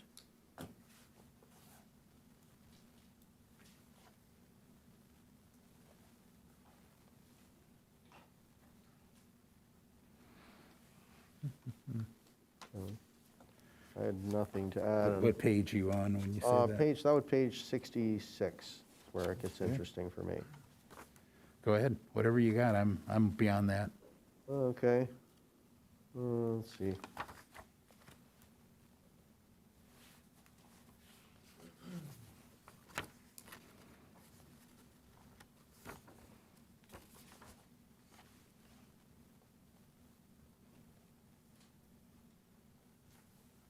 Actually, no, I don't really have any comments to make on it. It's just, this is where we're handling our direct view. I'm coming to the end of my, Yeah, I'm 74 for me next, if anybody. And it was, on 7.4, we seem to walk away from the DG, DS prefix on the section numbers. If we could, if those are all guidelines, could we just make them DG and put the guideline header for completeness? And same with 7.5? And 7.6? yeah. Yes. 7.7, 7.8? Well, I guess 7.8 kind of does it, but does, yeah. And then I'm done. I'm on 72, page 72, sorry, the table for landscape design matrix. If you provide 75% of the total landscape is Southern California native species, you get 2 points. if you provide 90%, you also get 2 points. Additional 2 points in this Cumulative. case. So this table, unlike the first one, doesn't have an exclusion where you pick one or the other. These were additive. We could change it to be consistent with the other one. Maybe, Jennifer, if you could do the, Up to 75, like, that's like 2 you points. had 3 A and B, and you could do A or B. Maybe you do something here where it gets a number and A, B, and C for the 50 or 75 and 90, and then you get 2 and 4 points. So the math was done differently here, same effect, but With the logic, so if you have 90%, you also have 75%. Because exactly. But, that's- and so would the commission prefer the previous format where it had a footnote that said you could do A or B, but not both? And here you could do Yeah, I think- 75 or 90, but not get credit for both, and we would change the number at that point to be 2 and 4. I think this one's, everyone stumbles on this the first time they see it. And so we should eliminate things that make people stumble. So what do you recommend? I would say, well, you can pick from, I would say, instead of a minimum of 75, we would say a minimum of 75 to 2 points. Greater than 75, greater than 75 to 90% earns you 4 points. Okay. It makes it very clear. Okay. Because that's kind of the way everyone wants to read it. I think everybody agrees with that, Jennifer. And that way, they'll be exclusive of each other. 2 points or 4 points? So, Yeah. 4 points, but it's from 75.1 to 90, greater than 75%. Actually, it's greater than 90. No. And then the previous one is 75 to 89.99. Say that again? That's, The first one that now says minimum of 75 would say a minimum of 75 and a maximum, up to a maximum of 89.9. And then the next one would say a minimum of 90% to 100% would be 4 points. We just want to make sure that Right. they're, with the 2 and 4, they're exclusive. You can't do both those. so the minimum of 75%, but less than 90% Yes, would be 2 points. yes. And then 90% or greater would be 4 points. Yes. And that's clear, And this way, we can take away the minimum bit there, yeah. yeah. Can we go back to page 62? I'm sorry.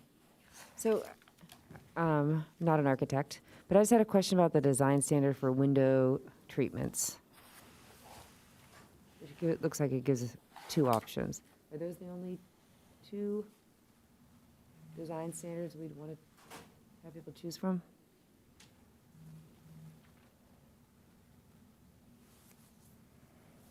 You talk about 5.6.2? Yes.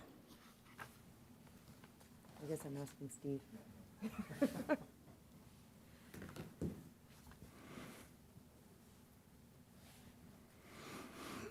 So what was, I guess I would say I'm kind of comfortable with those because I could see a compliance method for the work that we do, you know. Like all of this, there's probably another way you could do it as well. You know, but I can't describe, you know, how would we write that into a code? No, that's fine. I just, like I said, I'm not an architect, so I didn't know, and I saw 2 choices. I wanted to make sure we were being, not being too tight on that regulation.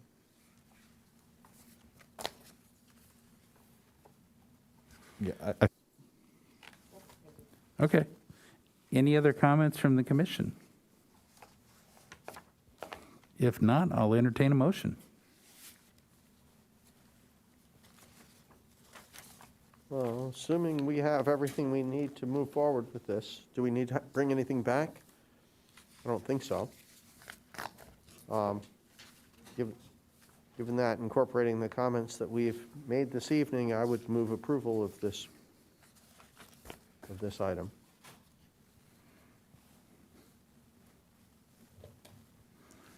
And do we have a second? not, I'll second that. Any further discussion? If not, let's vote.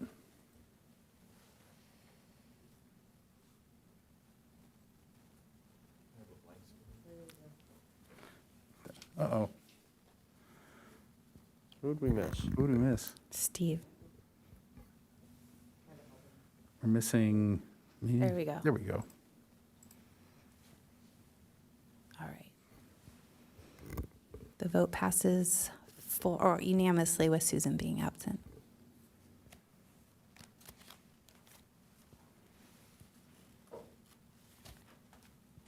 Great.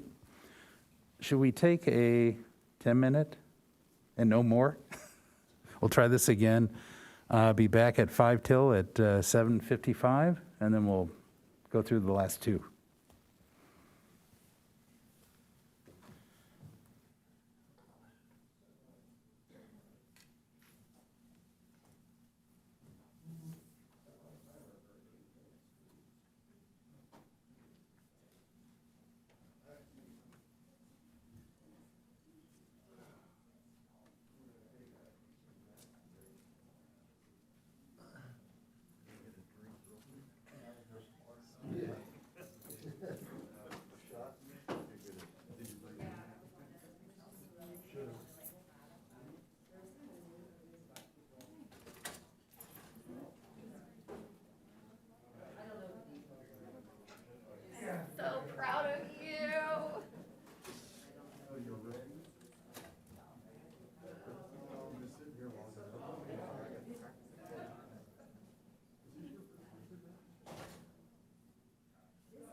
More than we, yeah, the explanation.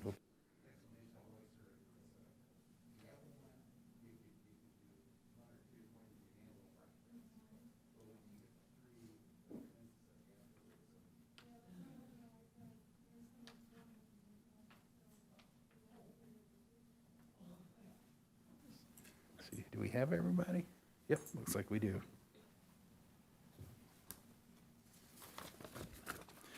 Okay, we'll start again.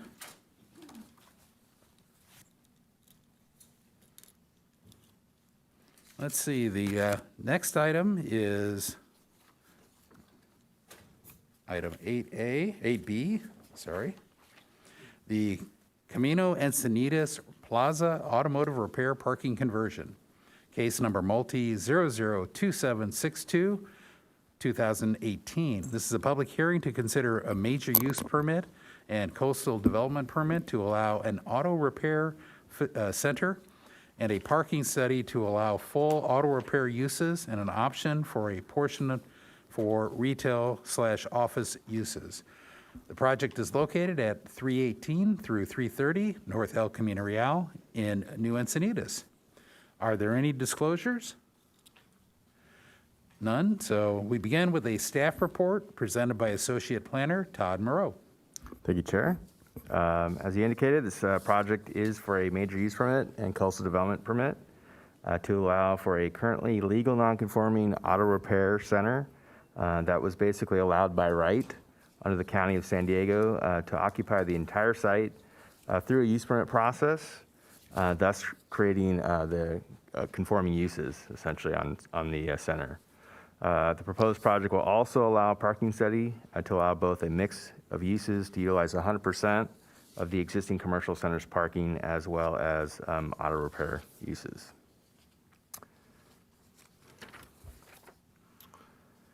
And the subject site is at 318 to 330 North El Camino Real, basically shown here highlighted in red. And originally under the county, this was allowed by right, and the zone was referred to as C36 zone. The center has historically been used for automotive repair and automotive specialty related uses.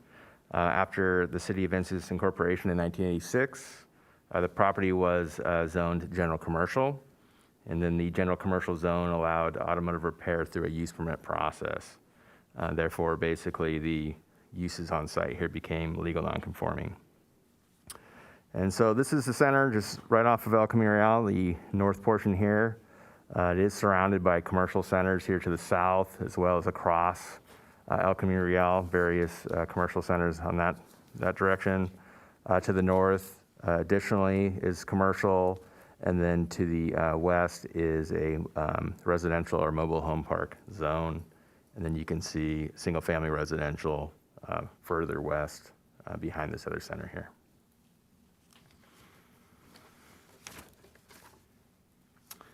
And so basically the permits we're looking at here are a major use permit, and basically the idea here is to create an automotive repair center that has conforming uses as noted in the zoning matrix, and that's chapter 30.09 of the municipal code. And there are specific auto related uses outlined in that matrix, and we're looking at the ones referred to as automobile body repair, automobile electric and tune-up, automobile painting, and automotive repair garage, basically to be allowed interchangeably through the center. Also, at the same time, we're looking at the parking to be fully automotive repair, consistent with those same four uses or uses similar, to allow the entire center use of the 135 spaces that are basically here on site. And then additionally, we have a coastal development permit in conjunction with this discretionary action, since the project is within the coastal zone. And so the existing center, as you can see, has two axes essentially off El Camino Real. Some of the parking lanes are considered non-conforming as far as width and dimension. The stalls themselves are single striped. What are our standards? Typically a U hairpin stripe, it's a double stripe. configuration you'll see in some of the newer parking lot striping standards. And essentially, you can kind of go behind the building here in the middle, which I believe is 328 North El Camino Real, and there's kind of 2 lanes essentially behind these buildings to kind of get you back out towards El Camino Real. So it does almost kind of function as 2 centers. There's kind of 2 different kind of storefronts, one with the parking lot essentially facing El Camino Real, and then a second parking lot that is behind this portion, and that's used for various suites within this back portion. And just, I guess, to further just explain this, so there is a bike rack essentially proposed at this time that technically isn't there today. And then there will be this temporary parking outside of the fire lane designated. So in theory, it would be painted or striped in front of these auto-related uses here. So they will meet the 24-foot access for 2-way traffic in a parking lot in that area. Other than that, there wouldn't be any outside temporary parking. It would just be standard drive lanes as well as parking within the stalls. And then this just kind of shows the center itself. I'm sure most of you are familiar with it. There's various suites. Most of them are auto-related. There is, I believe, a CrossFit in there, as well as a paint shop that's retail. I believe those are the only 2 uses that are different. This is looking north, essentially from the driveway towards the Evans Tire, looking to the other commercial centers to the north. And then this is looking west, just kind of through that front section of the center. And then this is looking across the street, east to some basically medical office that's also zoned commercial across El Camino Real. And then this is the south driveway, looking towards the other commercial centers there to the south.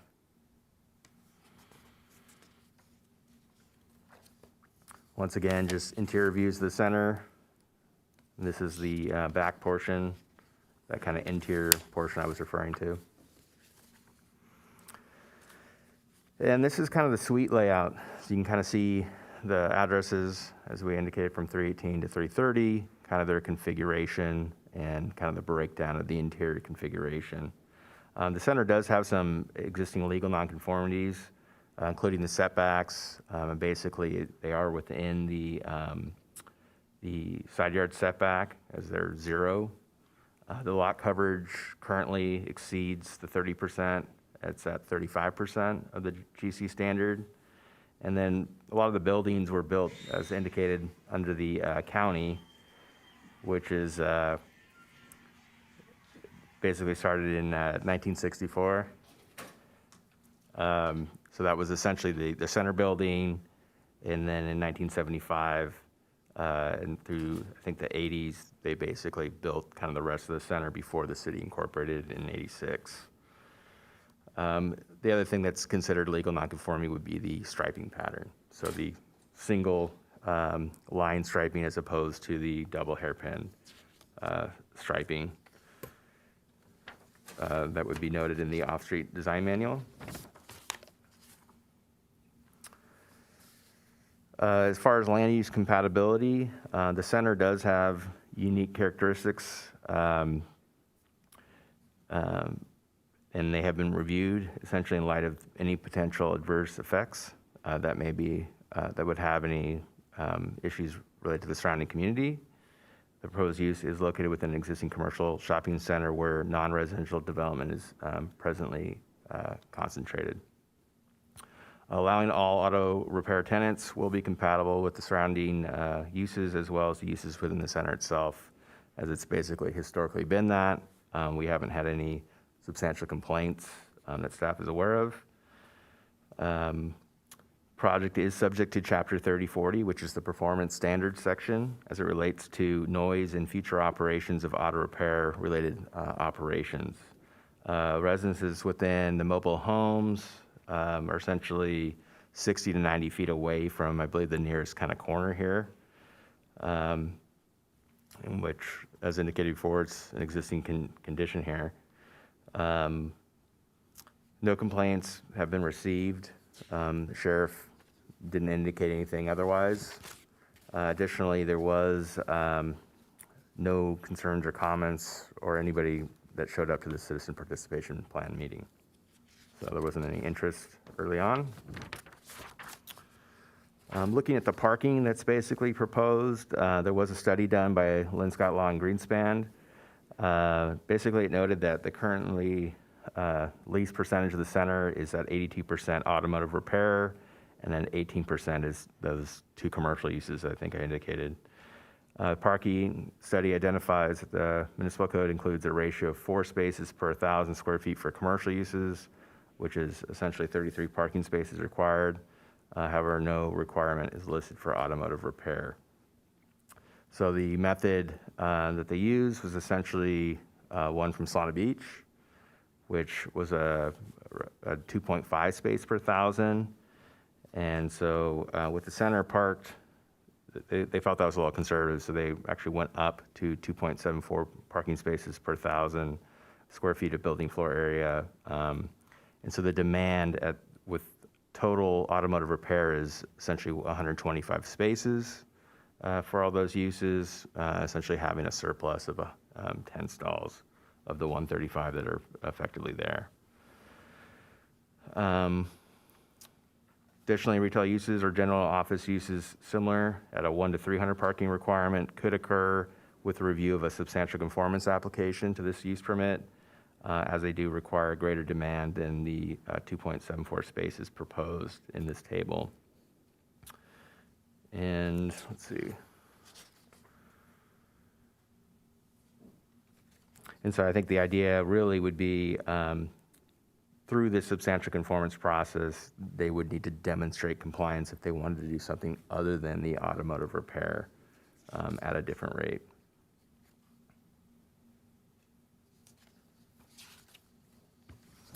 And so that's essentially the application itself. I mean, the parking ratios and the analysis demonstrate that there is adequate parking on site to serve all buildings as auto repair related uses within the commercial center, and that the uses are essentially compatible as required through a use permit. And so staff is recommending approval to basically allow the center to convert to auto repair use in its entirety, interchangeably, as well as to have the modifications indicated to the parking study, through the parking study. So we're available. I believe the applicant is here as well. Are there any questions for staff? I have a question. What is the trigger that's requiring a major use permit? As I understand it, they're not proposing any interior changes to the building and its existing automotive uses, and it can continue as automotive. So why do they need to submit for an MUP? Well, the idea is to basically have the entire airspace, so to speak, of the centers interchangeably those for auto-related uses. So I think in the background of the report, there was a planning commission interpretation into one suite in particular, and I think that was forwarded to you guys today, but that was case 16217. There was a determination, and it kind of come up with that where they wanted to move into an office space that didn't have the use permit allocated for that space, and so they didn't want to process the use permit at that time to convert it into that space. What this is trying to do is give them that ability to blanket the whole thing to interchangeably allow auto repair related uses without having to go through a separate use permit each time to establish that airspace for that suite. If I can expand just a little bit, because it's legal non-conforming, once one of the suites goes to, let's say, a retail, then after 180 days, they lose the non-conformity and they can't go back. So historically, back through the 90s, they would come in individually and try to request use permits. So this, again, would allow that to go back and forth without utilizing the non-conformity section. Thank you. I have a couple questions. Okay. So there are some current businesses in there that are not automotive. There's, did you say a paint store? Is there also a bicycle store there too still? There's a paint store and Used to the be a gym, the bike- CrossFit, the Fitness. CrossFit gym. And there was a bike store too. You could see it in the photo too, but there was a store that had mountain bikes and other bikes. Is that still in the? We'd have to ask it, yeah, it's still there? Okay. So would allowing this, would that make it so these other businesses, because those are retail, not the CrossFit, although they might have retail within the CrossFit gym, would it prohibit those other uses? Doesn't prohibit it, no, it's just for, let's say, an auto repair to take over the bike store, they would have to go through a separate use permit. Just because in the matrix of the code, the chapter 30.09, if you look at the matrix, it says it needs a major use permit for those 4 auto-related uses, regardless of what was there before. So you'd have to apply each time to do a major use permit to evaluate somebody switching suites. So yeah, it doesn't do anything with the existing retail or CrossFit until they go out and a new business wants to come in. What if a new business wants to come in that's not automotive related? Then we Have to would, be automotive related to come in? no, I mean, they could come in automotive related and they should meet parking per this. If they're not related, then we would do likely a substantial conformance through this permit to evaluate the parking to make sure that it works. Because retail would have a higher parking rate, 1 to 300 as opposed to the 1.274. So it might discourage, let's say the bike store closes and another retail establishment wants to come in, it might discourage another retail establishment from coming in because they'd have to go through. It could, but the goal or the intent at the owner, when we had sat down, was to, in theory, make the whole center auto repair. So we're kind of going that direction, and that was the idea. Thank you. I want to hop in on the question.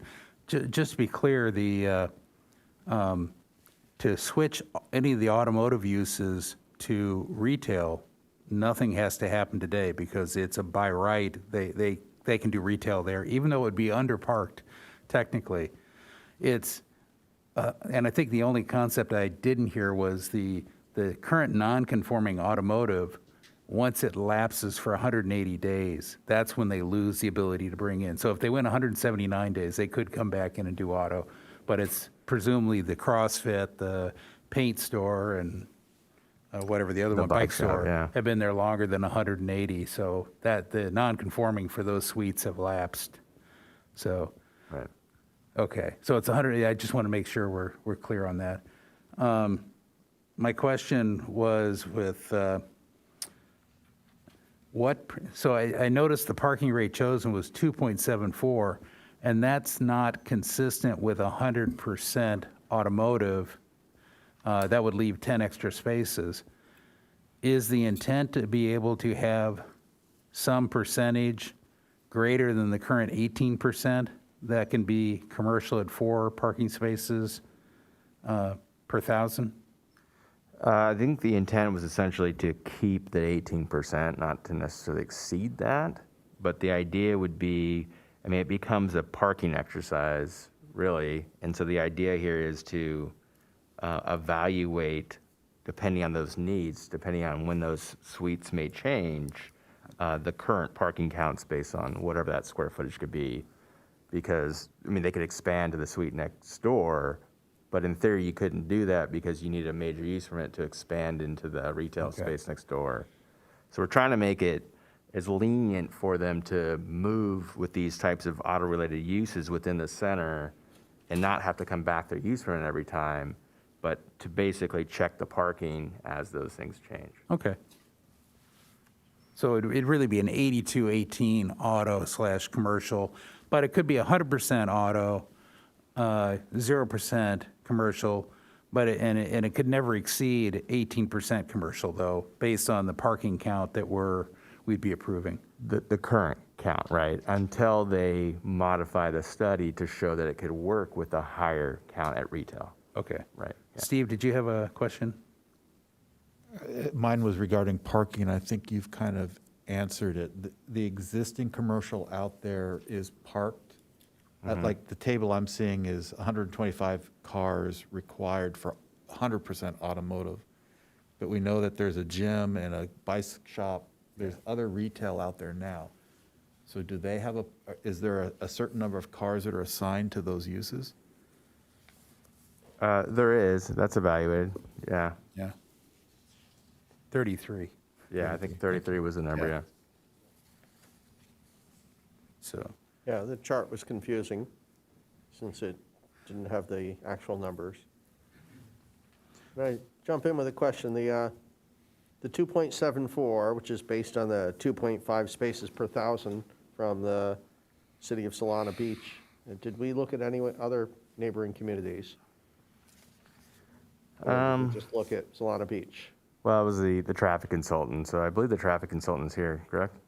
Because Yeah, maybe they I know can I address pulled up, I figured Oceanside is a big car place, and I know they're one parking space for every 300 square feet, which would be 3.33. So it's, seems like there's a lot of variation. I'm just curious why Solana Beach. You want to come on up?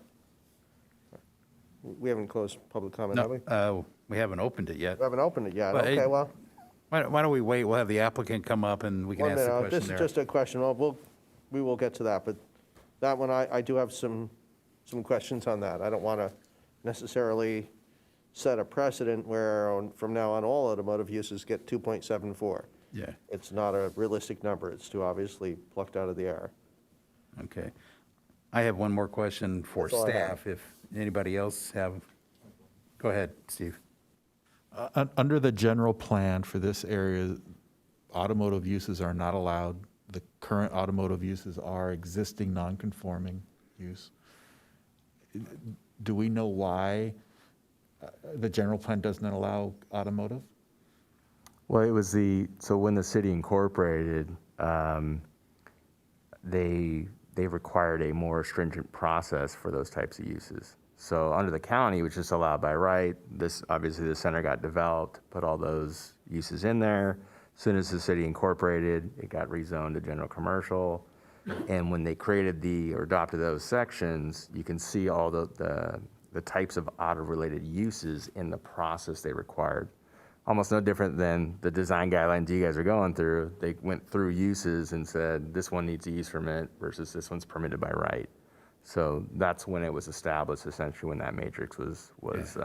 And it's not that it's not allowed, it's just no As a longer process. simple by right, it's. Correct. Requires a use permit. Yep. On the parking manual, I was looking at, if you can pull up the parking schematic layout, if this had to be restriped, and I think in the staff report you alluded to the fact that eventually it would be nice to do that, I don't know. My question is, how many parking spaces would it yield if the parking had to meet the parking standard? It actually wouldn't really change much. It's just the striping physically looks larger. If you can pull up the, Yeah, it'll actually- on the overhead, you had it up earlier, it just showed the spaces. The 4 parallel spaces out by El Camino Real, they look like they're into the backup distance of the immediately adjacent, yep. You had a better one with just the stripes. There you Okay. go. So you see the 4 there? Is that space sufficient, or would what I'm trying to get a feeling for is, and we'll talk when the applicant's testifying, how tight is the parking today? If it got restriped in the future to be conforming to the current parking manual, would we net 135? Or might we net 130, or might we net 125, or some other, just to play in, it's a numbers issue right now. Yeah, generally when this occurs, the idea to put the condition in the use permit is sometimes a new owner of a center just reslurries the center, sandblasts it, right, and just puts striping in. Yeah. And so it's a mechanism for the city to go out there and enforce the current standard. Looking at this site plan here, you can see some of these sections they don't meet the current design manual today. So it may not be the same configuration because that doesn't meet the 24-foot today, nor does, this Okay. smaller section. So they may not be putting those sections back to meet standard because we may have to keep those as non-conforming or legal non-conforming. So just as I'm not trying to get the exact number, Yeah. but clearly there's not 24 feet behind where the 4 spaces are. On the opposite side where we have the red striped, and then we've got the parking, and then the other parking, we clearly would take up more of that red space, and the 18-foot on that middle aisle would not be sufficient, is what you're saying, just on the first Correct. look. Yeah, there Okay. definitely would be some reconfiguration of drive lanes. Yeah. Yeah, we may have a loss, or maybe they can come up with a different type of configuration, like a 30 or 60 angled parking with one direction, and get more that way too. So it just depends on how they angled that. And then my last question for staff is, with our new tandem parking law, does that give them some legal options here, especially when you're talking automotive center? And so on the other side of the equation, could they turn the blue area that you're showing right now, in particular, the ones on the western boundary, could those become tandem as is suggested in the staff report based on the new laws, or did that not cover commercial centers? I don't believe it does. It's residential. I believe that it's only for residential, but I would have to check on that. Okay. So, thank you. So is there any other, no other questions? So let's open the public hearing. And let's see. Does the applicant wish to address the commission? Sure. This would be a good time, yeah.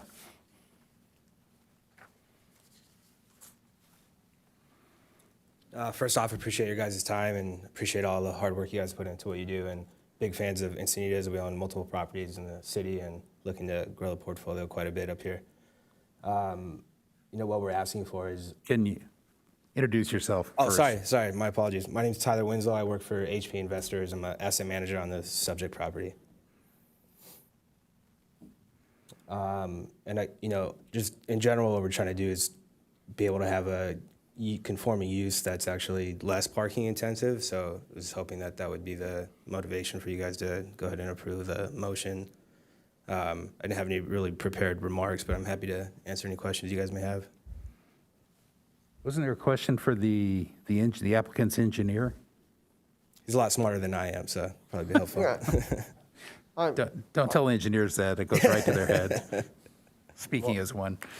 I know the complex well. I've been living here a long time. It's tight in there, but I think you can make it work. But I do have questions for your traffic engineer if you... Yeah? Anyone else need anything from the applicant? No? Well, I may. you may. That's all right. Come on up. We'll keep this open. We'll hear from you. Introduce yourself, and you may get some questions from us. And we may bring you back up to ask some questions. Evening, Hey. Walter Musio with Lynn Scott Law and Greenspan Engineers, traffic parking consultant. Did you want me to address that Yeah. first comment So first? why Solana Beach? And Yeah. why not Oceanside? Why not Carlsbad? I mean, they're not the only city that's got automotive parking requirements. Yes, absolutely. And you can go through many different agencies and see wild variability in parking rates. We understand that. I think it'd be important to clarify kind of our approach and methodology on this. What we actually did do is start with the city's rate for retail at 4 per thousand. Apply that to the existing retail uses on the site, and then using empirical data that we actually went out there and did empirical counts on 2 separate days. We then subtracted that 33 parking spaces at 4 per thousand for the retail, and that's how we determined the 2.74 parking rate. And as to add some context, we just referred back to the Solana Beach one as a point of reference. So we didn't actually just start with a rate that we picked. We actually started with the city rate at 4 per thousand, used empirical data, and that was our calculated rate. So that was kind of our approach to that. Hopefully that kind of clarifies a little bit, so we didn't on that Okay, front. yeah, that's kind of the way it looked. Yep. I mean, it looked like the 2.74 was what it had to fit. Yes. And then Yep. it kind of looks like we went looking for somebody else who had something that would fit into that. Well, I So if mean, you'd found Oceanside, it would have been like, well, no, Oceanside's like a 3.33. You know, it's neither here nor there. It's just, I want to make sure that we as a city don't kind of obligate ourselves to underpark new automotive uses. And so I just wanted to get the rationale. I think I understand. I think everyone else does as well. Could I just clarify, what you were doing was quantifying the existing non-conforming parking spaces that are on the site. You weren't establishing a new parking ratio for those uses. You were just saying there's an existing non-conforming use of parking, and what percentage of the parking is assigned to that now? So you already Exactly. subtracted out the retail. exactly. Thank you. But in this case, you were doing a traffic study in order to qualify for a lower rate. So there were two studies in there, right? The second study was your traffic count study that showed the maximum was 134 or something like that out of the 2 days tested. Correct. So it was supporting the current on-the-ground condition, because in order for us to make the finding, we'd have to say, yes, a traffic study allows us, in this case, to reduce the requirement if we're so inclined. Yeah, Right. I'm okay with this applying to this project. I just want to make sure that this number, 2.74, is not enshrined in our code. That's it. Yeah. I have a couple of questions, and I may need the applicant here. Do employees park on site today? When you did your traffic study, are the employees all parking on site? Because they're not on the street, it's no parking, and I want to make sure we don't currently have an overflow situation. Correct. They all park on site. They do, okay. Let's see, what was a... And then are parking spaces allocated per tenant today? No, it's not. No, because they're marked down on the ground, but maybe it's not enforced at all, or? If anything, it's the, is it the, what's the Midas? The first one, they kind of put some signs up there, which is not conforming to city signage code, but Okay. we are with their lease, correct, yeah. But it's, people park where they. Anywhere? Okay. Basically anywhere, yeah. Mhm. Okay, great, thank you. I have a question. Yep. So within the facility itself, since it's automotive repair, it does look like, I'm also familiar with it, that there's also not parking like we're talking about here really, but parking while the vehicles are being worked on as well. So a lot of cars that are at the complex are parked within the physical buildings themselves, correct, while they're being worked on? Correct. Now, I would point out, though, that we did, in our survey of this, we did make sure we accounted for any parking that are either parking like within the fire lane or parked not in a parking stall. So we make sure we really truly understood what the actual demand is. But correctly, a vehicle that's being repaired is not counted while it's being repaired inside a facility. Anytime outside of the building, that's what we captured. Okay. And that won't change as part of this application. Any other questions? If not, we'll leave the public hearing is, we may bring you up for more questions later. We'll open the public hearing at this point. And Dina, are there? Yep, we do have two speakers. First up is Melody Fleetwood.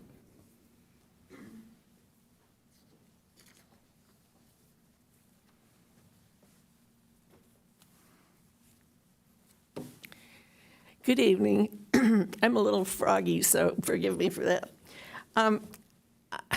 I lived in the surrounding area in 1960, and Encinitas was a really different town in those days. In fact, we used to drive to downtown Encinitas to pick up hay at the feed store, which was on 101. At that time, El Camino Real was a country road. There was nothing on it, nothing.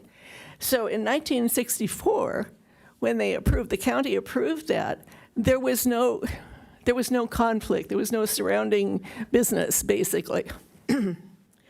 Encinitas is really, really different today. And El Camino Real is a really busy commercial area. Now, I happen to live, as you probably know, right above it. I have no objection to what's going on in that particular location at this point. But when I look at this, and the proposed project is to have 100% auto repair type uses, I figure that's going to make a big, big difference in the amount of noise and the smells and the pollution of the air in the area. If you look up and down El Camino Real, the stores and businesses that are coming in are really kind of upscale compared to what used to be here. And I don't think that this will fit in, this proposed project will fit in with the actual development of the area. So that's all I have to say. Thank you for listening to me. All right, next up is Lynn Jaffe.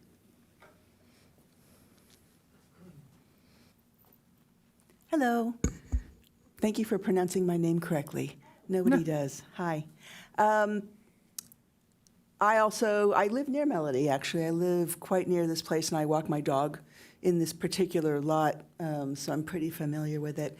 To just kind of build a little bit, I want to say I have no problem with you guys painting new stripes. All that's good. You know, anything that can be done to make that place look better I'm all for it. It is, no offense, it is an eyesore. It's an eyesore. What Melody was saying is that, Encinitas is an upscale town. And this is, other places where there are automotive repair, like on 2nd Street or here on this side of the, coast. They're nice looking. They look good. They have landscaping. They have stucco. It looks okay. This place, and again, no offense, I think, there's a garish purple tire store on the corner, and then there is all kinds of partially dismantled cars in the parking lot.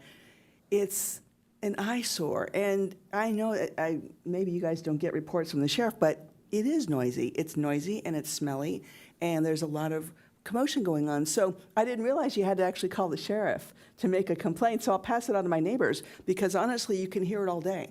So anything that can be done to upscale this parcel would be greatly appreciated, from the people that live there, because it's been there, it's been there for a while, and it has not been upgraded. So yeah, new stripes, okay, I have no objection to that. But what I would ask is, while you're at it, can there be anything else that can be done to make it quieter, cleaner? I mean, what happens is at the very backside where the picture was, the stuff in the back where there's a real congestion problem, that part is, I walk my dog there, so I know. That part is really messy. It is pieces of cars everywhere. It's bad. So I understand you want to make that thoroughfare so it's safer. That makes sense. But what that also means is all those chunks of cars are going to be much more in the rest of the parking lot where you can see it from the street. So again, can you paint it? That's really what this proposal is about. Sure, I'm all for it. Yeah, anything that can be done. But honestly, is there anything that can be done? Stucco, something, trees, something to make that just less of an eyesore. The rest of the street is mostly shopping. And it would be nice if some attention to the city planning, if there could be attention made to that street to make it a little bit maybe more like Coast, where, make it a walkway, make it interesting. So anyway, that's my 2 cents. Thank you for listening. Can I ask you a question? Yeah. Yeah, you commented on noise. Yeah. Are you that close that you can hear Yes. noise? Yes. Hours of operation. What are the current hours of, when do you hear the noise? Starts in the morning, kind of early. They have a lot of machines, a lot of, kind of machines. And so you hear that all day, and every now and then there's, I don't know what's going on, but it almost sounds like a lot of voices. I mean, people like kids screaming, kind of playing. I don't know what's going on there, but there's a lot of sound. Mostly it's the loud machinery that's a little disturbing, but it starts early. And when does it end? It ends usually by 5. I mean, 5, it's, yeah, it ends at 5. But I work at home now, so I, And about and my how window far? faces that direction. How many houses or rows, or how far up the hill are you above them? I am toward the top of the hill. Towards the top of the hill? I am toward the top of the hill, and you can still hear it. Wow, So okay. I didn't realize that you're supposed to call the sheriff for a sound complaint, so now I do. And I'll pass that on. But again, it's a quiet neighborhood otherwise. And again, I'm not trying to complain because I think that we all do, Encinitas as a city does need some automotive stuff. That's fine. But the other parts of the town that have automotive, it's not clustered into a large block like that. And so it's much more visible, and quite frankly, it's an eyesore, especially the big purple building. But honestly, the rest of it, and then at the end of the day, a lot of the cars are gone, so it's, I don't know where they're all going, but then it's, I can walk my dog, that's usually when I go, but there's always something going on there, it's pretty busy. And we'll talk more about the use permit and how that may help clean things up in the future. That would be fabulous. Because right now, it's a non-conforming use, so it's really, there isn't a whole lot, but thank you. And thank I you. have a question for you. Thanks, everyone. Oh, there you go. So are most of those businesses closed on the weekends? The automotive repair places, I think, That's a good are- question. I haven't noticed that, I can't speak to it. Okay. Yeah. That's a good question, though. Okay. I know the Evans Tire, I think the Evans Tire is, because I think I've tried to use And so them. this is why I would like to bring the applicant back up. First of all, you can respond to any comments, and you have 5 minutes, and then we probably have questions for you, too. So, and like hours of operations, noise, anything you want to address. Well, appreciate your guys' comments, obviously, and love that you guys are able to access the site and walk your dog. The visual aspect of the center, so we haven't owned it for a ton of time, and I know it's not the best looking center, and we have invested dollars where the prior owner hadn't really done anything to it in quite some time. So, as tenants roll and we're able to replace tenants with higher quality tenants, you'll slowly start to see, at least a visual improvement from the exterior. And then, I'm happy to give you my card too. If there's anything you have issues with, I'm happy to address it. Hours of operation, as far as I know, most tenants are between normal business operating hours. So I think the earliest one of the tenants opens is 7 or 7:30 in the morning. And I think the latest that's open is maybe 6 p.m. at the current, with all the current uses in place. 7 days a week, or? I think it's mixed. I think some are 5 days a week. Most of the tenants are mom and pop tenants, so it's kind of like, whatever schedule they decide to work on. A lot of them are elderly, kind of close to retirement age, kind of husband-wife duos. Mm-hmm. And then Evans Tire is obviously one of the largest tire companies in the world, so I'm sure everyone's seen their big purple buildings before. Yeah, and the fender mender is very big, too. They have quite a few stalls. Yeah, they have 3 suites there. Just so we can get everything on tape, if you have something to say, we'll bring you back up. But yeah, otherwise, people that are listening at home can't hear you, and then it sounds like a one-sided conversation. So, sorry. So, yeah, great. You answered my questions. Thank you. Yeah. Good. So now we'll move on to deliberation, unless, Todd, did you want to respond to any of the comments? I guess the only thing really to address would be the design. I mean, it's not really a design review permit at this point, so it's not really the purview that we're assessing. So we're strictly dealing with use categories and then bringing this into conformance related to use and addressing some of those nonconformities. So it's not a design review application per se. Yeah, but it is a major use permit. So to the degree that end of the operation has a detrimental effect on neighboring properties, it's within our purview to potentially not change the design, of course, but to put operating characteristic limits on it if we could. And the one I'd been thinking about is hours of operation, just because it's a new owner, but that doesn't mean there can't be another new owner. Now that we're going to get on the legal side with use permit, it would be nice to put what the normal things we'd put in under operational limits under any other, I'll call it brand new major use permit. So, Sure. But let's go into deliberation and see where everybody is.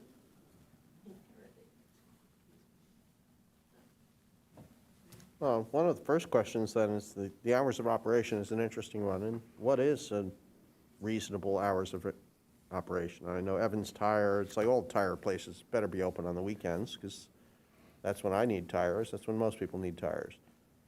I've been here with a friend. I had to help him, follow him down. He was getting the muffler swapped out on his Porsche, someplace here in the back, and it's. I'm pretty certain that happened on the weekend as well. I have no trouble with working on the weekend. It's. I do know the sound you mentioned. I'm sure it's the air compressors start in the morning, and they got to fill up full of air, and that will happen periodically. That's kind of unavoidable, but certainly how early is proper, how late is proper, what is, just setting the parameters of the discussion. Yeah, I was thinking just to bound what is there today, if it's 7 a.m. to 8 p.m. even, so that we don't get 20 years from now, and it could be 20, could be 30 years from now, some new operator that wants to run 24/7 or till 9, 10 o'clock at night Yep. with very loud compressors. So Yeah. I mean, I know the manager mentioned 7 to 6. I would be open to 7 to 8. I mean, I would think 7 to 7 would probably be, although I don't know. We've got the tire place. Again, a lot of these places are after hours. I mean, what is a reasonable time? That's the. Yeah.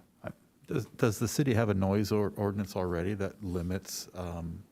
If you haven't gone through, well, not the city, it's actually the county, right? And to enforce the noise limit, you have to get a county noise survey unit out there. They set it up, and you'll get into the discussion of LEQ and average peak sounds, and it is, if you haven't been through that exercise, it's not an easy task. So the cleaner way, and I'm just trying to prevent future problems. We're putting in a use permit for a reason. The reason our city has the requirement for a use permit is precisely for the issues that we're hearing tonight. And all in all, this project, I wanted to say, I support keeping the very operation you have there active as it is today. I'm 100% in support. I'm actually looking a step ahead and going, just so things don't go off the rails, what are the normal precautions we would put in? That's what I'm trying to do. I'm putting guardrails on. Not, you look like a very good operator. There may be things that through the noise ordinance, you may want to improve and work with the neighbors and just make the whole situation better. But to prevent something happening in the future with a change in auto operation. So that's why I brought up, normally we'd put hours of operation on. And it's easy, it's within our purview. I mean, I would be okay with, say, 7 a.m. to 8 p.m. I don't think that's objectionable. I don't know, do you have any tenants who this would impact? Not that I know of. Yeah. Yeah, so this is just like setting out some outer bounds for possible future management might make different decisions, and we'll have curtailed that. Or at least protected the neighbors. Do you think that would impact the CrossFit gym? Because I do know a lot of gyms. I just went really quickly onto their website. Yeah. Why did If I can interject, it would be strictly for automotive uses. Yeah, that's what I was going to Yeah. No, but currently there is a CrossFit gym that's in the facility. So my concern would be putting time limits now that would that only affect future It would only uses, affect. not current uses? It'll only affect automotive uses. Okay. So the permit is a permit to have an automotive repair, electrical repair, tire, et cetera, whatever the categories in the use matrix. And so CrossFit would fall in under the retail, and there is no limit on the hours of operation. Okay. It sounds like we have consensus. I would support what Kevin suggested, 7 Okay. a.m. to 8 p.m. And then, since I know there's a talk in the staff report about future parking studies could go through a determination of substantial conformance and change the commercial percentage. I would like a special condition that says any change and reduction, I'll say, or change in the parking allocation from whatever we agreed tonight has to come back to the planning commission. It's not an administrative decision.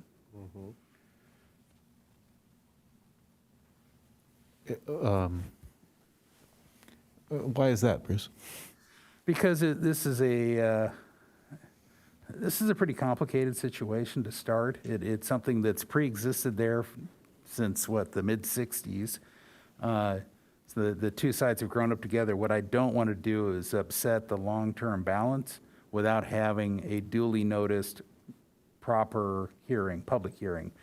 And my concern is the substantial conformance tool and administrative approval could make the parking worse, could make the noise worse.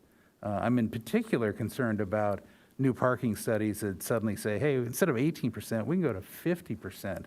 And when we can discuss more, but look at the photo on page 35. There are at least 3 or 4 cars illegally parked in the fire lane, in the very staff report in front of us. So, and the parking study where they surveyed the parking, we're at 135 in the middle of the week, 134 at the middle of the week. We're right at I don't think anybody would argue that this is minimally parked at this point, and we're probably operating right at that upper limit. So I'm very concerned that any changes, increasing the commercial percentage beyond 18, anything that would cause the parking to seriously increase, should come back and have a public hearing so the neighbors get noticed.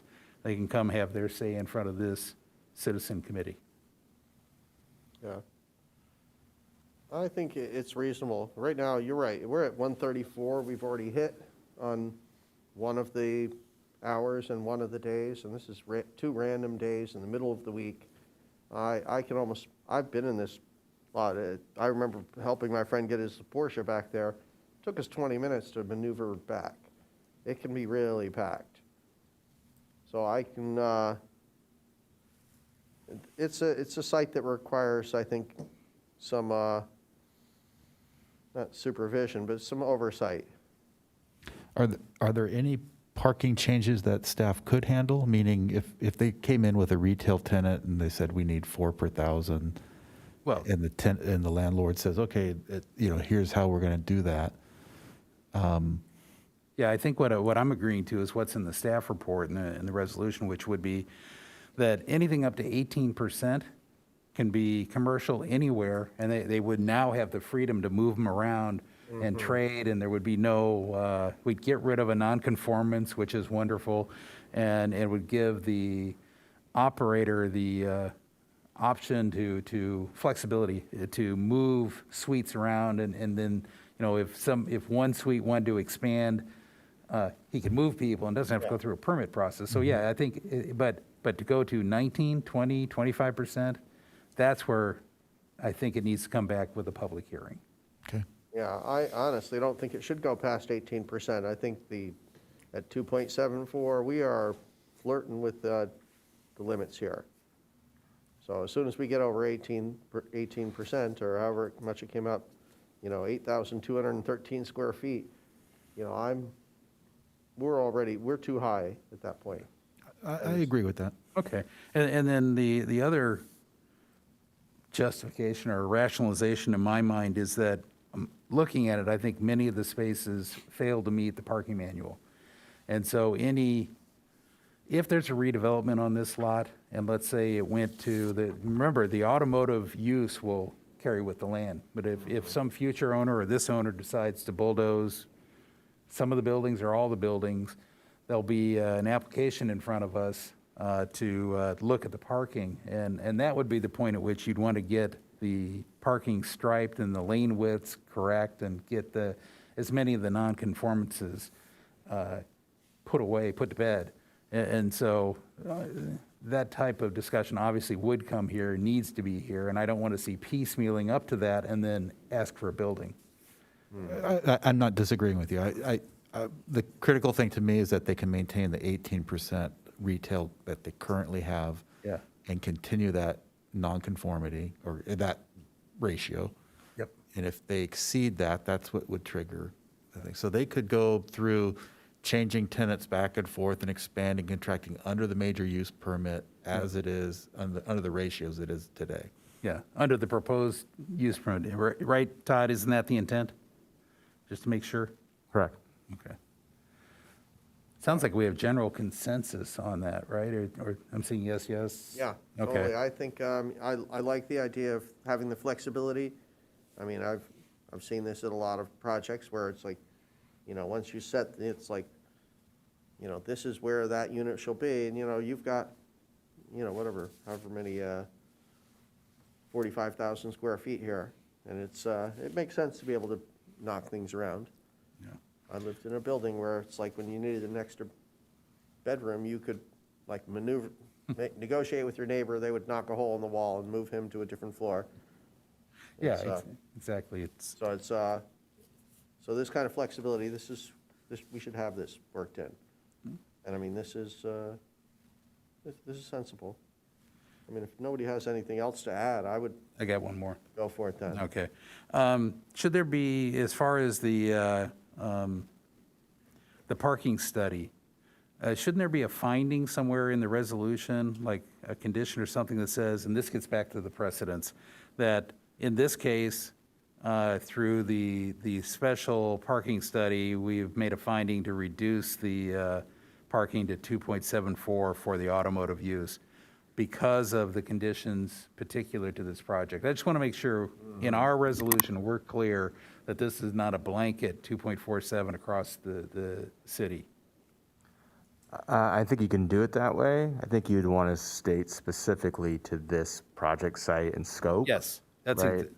But in theory, that's what's occurring. It's a use permit for just this site. Yeah. So it's not for a different site. You could do it a different way too, where you just say based on the evidence. Based on the Right. evidence and study, in this case, we were able to reduce it, in this case, to 2.74. I just want to make sure, I didn't see The that. extra wording in there, just to make it clear. Yes, I mean, people can parse it that way, but, it's, I don't want, we'll be, 10 years from now, there'll be different people sitting in these chairs, and they'll say, oh, staff came up and said it's 2.74. So I would rather have it's like, yeah. Yeah, and as I said earlier, this is a very special Shouldn't be case implied. with It should be- substandard spaces too, so. Yep, it shouldn't be implied. It should be explicit in the conditions. And last question, maybe this is probably for Todd. Failure to comply with the parking management plan? What's the ramification or how do we need to say anything in here if the, like, I think of the analogy to a alcohol use permit. We're very clear that failure to do this will result in a hearing before a discretionary hearing about the use permit. So one of the advantages of going from the non-conforming for the neighbors is we're now going to have a set of rules that are for some of the operation, at least, hours and things that you can go back and do locally in the city rather than have to go to the county. So we won't cover everything, but at least what we're talking about here tonight will go into the use permit, and now the use permit could be pulled if there was a future derelict owner that was not paying attention to the rules. So it's an advantage for you. That's why we want to get to conforming rather than a non-conforming. So, Todd, what do we do? What does a neighbor or somebody living in the area do if the parking management plan is not followed? I mean, it's part of the operation of the use permit itself. So essentially the permit is including that plan as far as enforcement. So I mean, our code enforcement would basically be using that site plan to enforce any of these businesses if they're not parking in the appropriate locations. Yeah. I mean, the idea is to clearly delineate where these temporary locations for storage of vehicles and things can occur, and then confine basically everybody else to a parking space. So they're not supposed to be in the drive lanes. Look at page 35 if you want to bring that up. You'll see cars parked well over the red line. I mean, that's in the staff report. I'm not even walking by.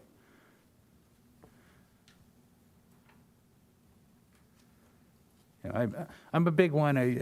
I remember, and I don't know if Kevin's heard this, when I first got on the Planning Commission first time, the Home Depot, the permit had a special condition that precluded having merchandise out in front of the building. And Les Bagg, who was one of our first planning commissioners, tried to get that enforced here in this venue and through the city, and could not get it to be enforced. So if I'm focused on enforcement mechanisms, it's because I hate to put rules in place that have no enforcement, because that, I think, is worse than no rules. So I think another page down, maybe it was 34 or 35, but there's one in the back row. There you go. Quite a few. Yeah, and so just to obviously- make my point, I'm just Yeah. saying, it's in the staff report. I'm not making this stuff up. Yeah, and the idea, obviously, with the management plan is to eliminate this. Yeah, right, to and have an I'm enforcement sure tool. the operator wants to follow the management plan, but I want to make sure there are teeth there. So I would support, just like we do with alcohol, we have something that says failure to follow this could result in, there's some wording in the standard alcohol use permit that to a discretionary hearing, That makes sense? Go ahead. Makes sense to me. I'm not sure what the da-da-da means, or part is. I'm- What is the teeth that you're going to put into the ordinance? or the That mixed use permit? it could result, failure to correct it could result in a hearing to revoke the use permit, a public hearing. And there's some standard language we use for alcohol use permits, and I just want to use something similar. If I may interject, I'm looking at use 02, and it states, in the event that any of the conditions of this permit are not satisfied, the Development Services Department shall cause a noticed hearing to be set before the authorized agency to determine whether the city of Encinitas should revoke this permit. So that condition is in here. And then we have, and we can make it stronger to where earlier ones, A04 lists the parking study as part of this application. Yeah. But we can. And I'm asking for a specifically- condition, special condition that just reinforces that about the PMP. Okay. Okay. If I get a consensus out of the commission. It's in there, though. It sounds like that is already a condition. Yeah, it was also in the alcohol, but there were issues with how to get it enforced. So the alcohol was written stronger, and I just want to make sure this is strong too. Okay. I mean, if you don't want to do it, that's fine, but I'm looking for the rest Yeah, of I'm the. not commission to sure. say yes I'm or always no. hesitant just to add, it's already a lengthy list of conditions, and I don't want to duplicate conditions or finesse them, you know. Yeah. Yes, no? We're a group here. I'm with Steve on this one. Okay, so it sounds like no. So I'll withdraw it. With that, We really, I'm just looking through the condition, the resolution and the special conditions, and, you know, no more than 18%. I mean, it's in the staff report. I'd like to see it specifically spelled out as a specific condition that's, there shall be no more than 8,213 square feet of retail without triggering, actually, it doesn't even matter. It's like if it goes greater than that, do we need that back, or shall we just put a period at the end of that sentence? Thoughts? yeah, I agree. I mean, it should be in there. It was, I guess, implied in what I was saying, so. Can you add that as part of like SCA? SCA, we got 1, 2, and 3, or we don't have 3 yet? Is that the proper place to put it, do you think, Todd? Yeah, that's fine. And I wrote down, any change in parking allocation which increases commercial beyond 18% would require review by the planning commission. Yes. Excellent, thank you, Anna. So that codifies the staff report, basically. Yep. I would make a motion that we approve this case with that addition of that condition. There were 3. There are 3? Which ones do we miss? Sure, come on up. We still have the public for it. comment open. On the 18%, if we lowered the automotive use, or if the uses changed between those, could we just be legally conforming to what the? Oh, yeah. Wait, say that, I'm not sure I understood. If we have retail and then like, can we adjust the automotive use? Because that 18% is just on the total parking lot, assuming everything else is automotive use. Yeah, So if automotive use goes down, then. Right, well, the can we go- retail the- use the requires automotive- additional parking. Yes. So if we bump that number up, I mean, I suppose we could, But what I think was proposed and what we have consensus on now is that you can have up to a maximum of 18% commercial anywhere, and you can move them all around. So one day you can be here, you can move over and move it back, but as long as no more than 18% is commercial, parked at 4 spaces per 1,000, and then the rest would always be automotive. So you could have 15%, 12%, 10%, but you could not have 20%, 21, 25. Okay. Yeah, because the commercial is parked at a higher rate and you're already short on parking. Okay. And so but it gives you a new freedom you didn't have. You don't have to ask for a permit now to move CrossFit from that bay to this bay because the neighbor of CrossFit wants to expand into that area and, it wouldn't work otherwise. Okay. And then if we're able to increase our parking count somehow in the future, would that 18% be flexible at all, or? It would be, but you'd have to come here. Okay. So it's not an we're putting a condition that says because of the sensitive nature of the non-conforming parking and how close you are to your limit, it should come and have a public hearing here where the neighbors would be noticed and they get a chance to talk to. Okay. Thank you. so, Did I hear a motion? I don't know. Did we have just that one change? Did we have others? Oh, yeah, so, Oh, okay, well, I can always open it up again, right?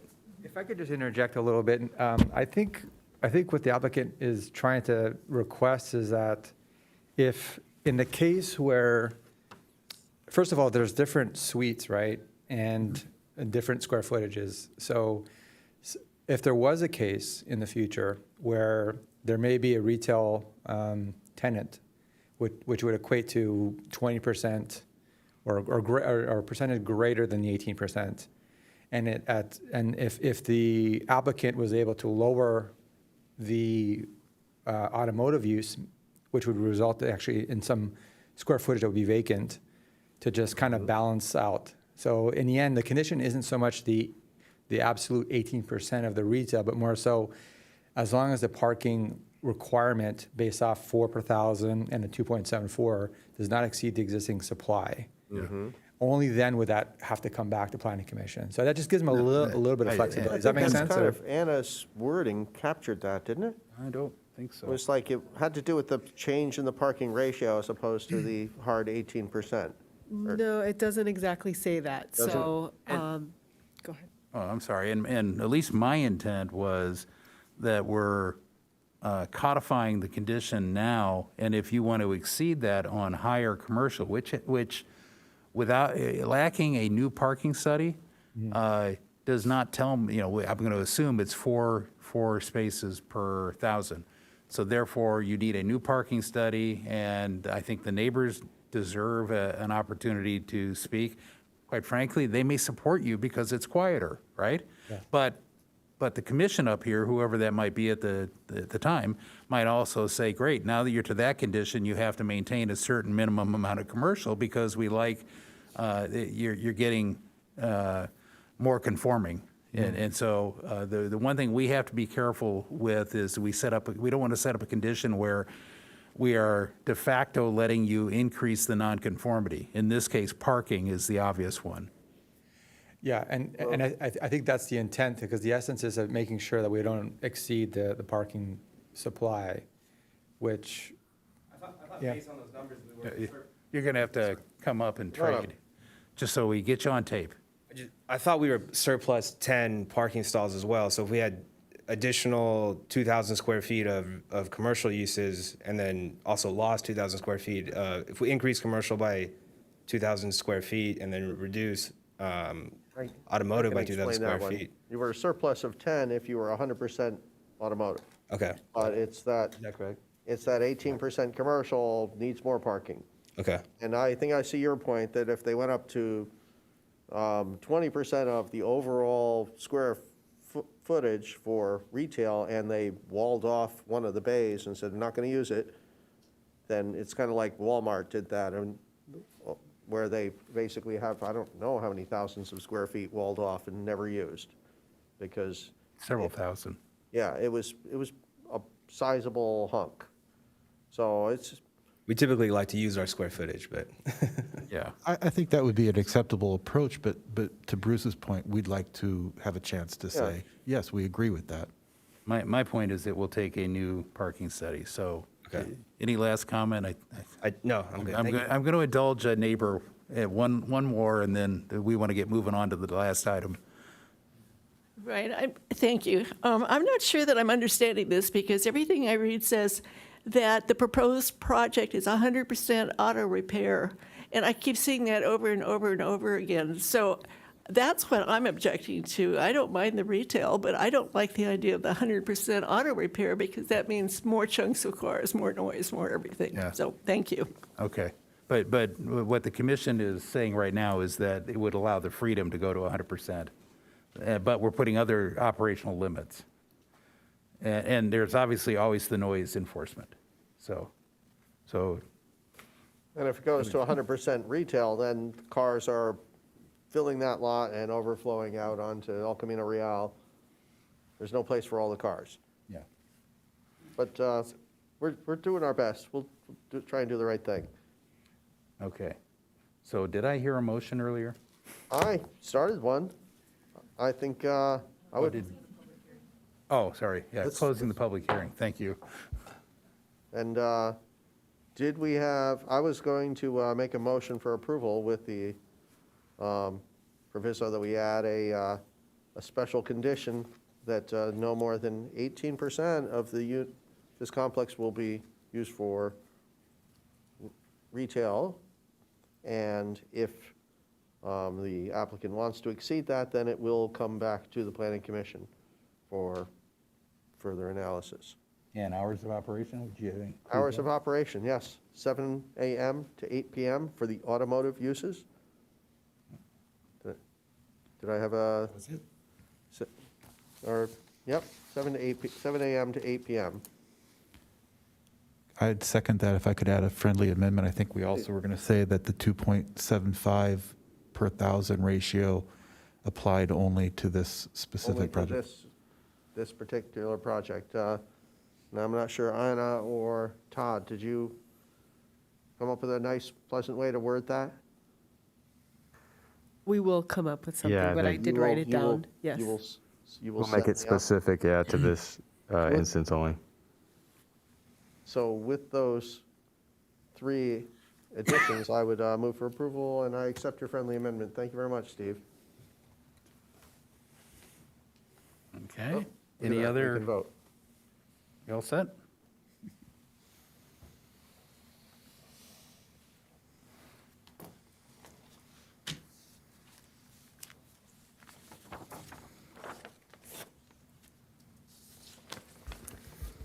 So it passes unanimously with Susan being absent. Okay, thank you. Okay. Let Kevin come up there and, A national franchise brand.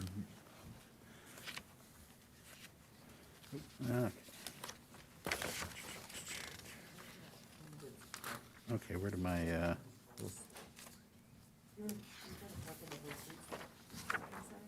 we ready? I'm ready as could be. Yep. So the next item is item 8C, which is the Third Street duplex, case number multi 040043333, 2021. And this is a public hearing to consider a design review permit and coastal development permit for the demolition of an existing accessory structure and construction of a new 2-story duplex and with 2 new detached garages. The project is located at 811 and 813 3rd Street in Old Encinitas. Are there any disclosures? I have a disclosure that one of the consulting engineers on this project is a consulting engineer to my projects as well. I have no financial stake with him and can make an unbiased opinion tonight. Okay. Another? Okay. We begin with a staff report presented by Associate Planner Kevin Parker.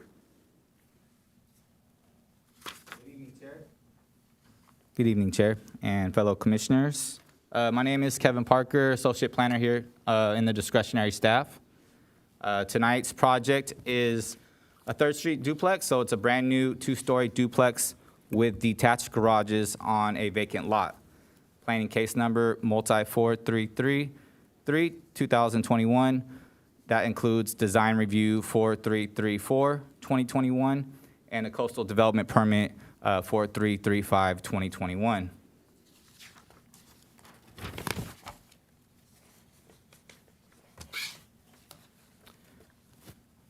This site is located here downtown Encinitas, within the downtown Encinitas specific plan.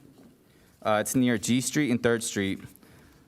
The subject property is a 5,038 square foot lot, legal lot, located in the city's coastal overlay zone within the old Encinitas community area, and is subject to the downtown Encinitas specific plan DR15 development standards for the following reasons.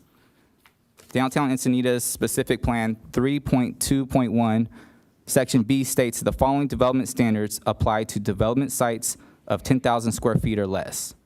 And for sites that are greater than that, they'll refer back to the municipal code, chapters 3016 and 30.54.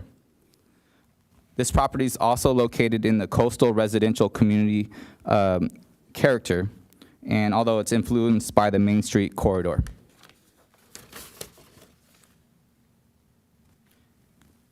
This existing site is relatively flat, so our standard height applies. It's less than 1% slope.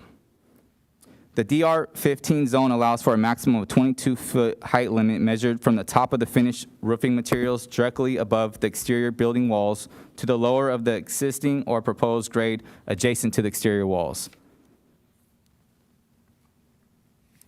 So I wanted to point that out for the existing conditions. There's 3 trees that are in the right-of-way along 3rd Street that will remain be protected in place according to the tree protection plan, which is attachment 7. Also to note, on site, there is no structures other than a patio cover that's 428 square feet, a shipping container, and several other items, including 3 Mexican palm trees, which will be removed with the project. Existing conditions, you can see the Brisbane box tree. They're in healthy, good condition. There's 2 of those, as well as there's the Canary Island date palm, which is in good condition as well. They'll be protected in place. Here you can see the existing conditions, the accessory structure, the shipping container, skating ramp, and so forth. This kind of gives you a vicinity of where this site is located. And the community, the surrounding neighborhood is multifamily. To the north, there's a fourplex. Also to the west, there's a multifamily. To the east, on the other side of the alley, there's a single-family home, as well as to the south, a single-family home. This proposed project will be complementary to the community. Here's the proposed site plan for the project. The new duplex will be 3,180 square feet, 2-story duplex with 2 units, a north unit and a south unit, which will be identical in square footage, although the floor plans will be mirrored. The 2 new detached 2-car garages are 444 square feet each and will be attached together. This project is going before Planning Commission because it does not qualify for any of the design review exemptions, and in particular the single-family home, which this is larger than, and does not qualify for the administrative design review because it's larger than 500 square feet. So that's why this project's here in front of you tonight. The construction of this project, again, each unit will be 1,590 square feet. First floor will be 776 square feet with a second floor of 814 square feet. The coastal development permit aspect includes the fact that this will be documenting the compliance with the city's local coastal program since this project's within the coastal zone. The proposed project, as shown on page 5 of the staff report, complies with all development standards of DR 15 as outlined in the Downtown Encinitas specific plan. This includes the 5-foot interior side yard setbacks on the north and south part of the property, the 15-foot setback in the front yard, as well as the 10-foot yard setback for the duplex in the rear. The Downtown Encinitas specific plan does encourage rear access through the alley, which this project does, keeping the pedestrian orientation, also keeping existing parking on the street in front of the property. The requirement is it's allowed to be 5 feet from the rear property line if there's 24 feet between, for vehicle access. And this project provides 25 feet. So there's plenty of room from the other side of the alley all the way to the rear of the garages for vehicles to maneuver according to our off-street design manual.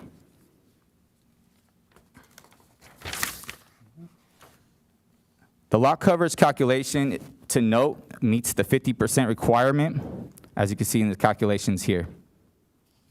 Floor area ratio is not applicable to the DR 15 development standards. This is a 3D rendering of the project. The duplex provides changes in planes on all 4 elevations with the utilization of architectural projections and recesses. The duplex provides a modern look with contemporary architecture style. The project includes projecting roof overhangs, front yard balconies to enhance the aesthetic value of the design. Furthermore, the proposed detached garages are in architectural harmony with the design of the proposed duplex. Furthermore, as you can see, there are wood panel railings, and all fences will have a horizontal wood pattern that will match the second-story front yard balcony railings. All front yard fences in the 15-foot setbacks will be 42 inches in height, well below the height requirement for fencing, and the side to the rear fencing will meet code requirements. So let's take a look at the outside in more detail here. As you can see on the north elevation, the detached garages are required to be lower than 12 feet, the way that we measure height, with the flat roofs, and the highest point of the garage is at 11 feet 10 inches, as well as for the duplex itself, the highest part of the duplex is 21 feet 8 inches. It's 4 inches below the 22-foot height requirement for flat roof. Did want to point out that this is 4-sided architecture. This is from the rear, from the alley view. Although there will be a detached garage that you would not even see most of this architecture, this project substantially provides 4-sided architecture meeting the design recommendations. In the Downtown Encinitas specific plan has design recommendations 4.6.1. Number 5, wall planes should not run in one continuous direction for more than 20 feet without a change of at least 3 feet. And when this is accomplished by the use of building projections, a minimum of 6 feet. So if we go back to this east elevation, it definitely has the recesses and projections, including a roof overhang to help provide some aesthetic appeal. Furthermore, this is the south elevation. You can see the recesses and projections and the variations of materials and earth tone compatible colors. And finally, the front view, where you have the front yard balconies, which also just encourage pedestrian life and aesthetic appeal. Let's take a look inside the floor plans here. You have your living room, dining room, kitchen, a half bath on the first floor. Second floor, you have you have 3 bedrooms, 2 bathrooms, a laundry, and you have closets separating the shared wall.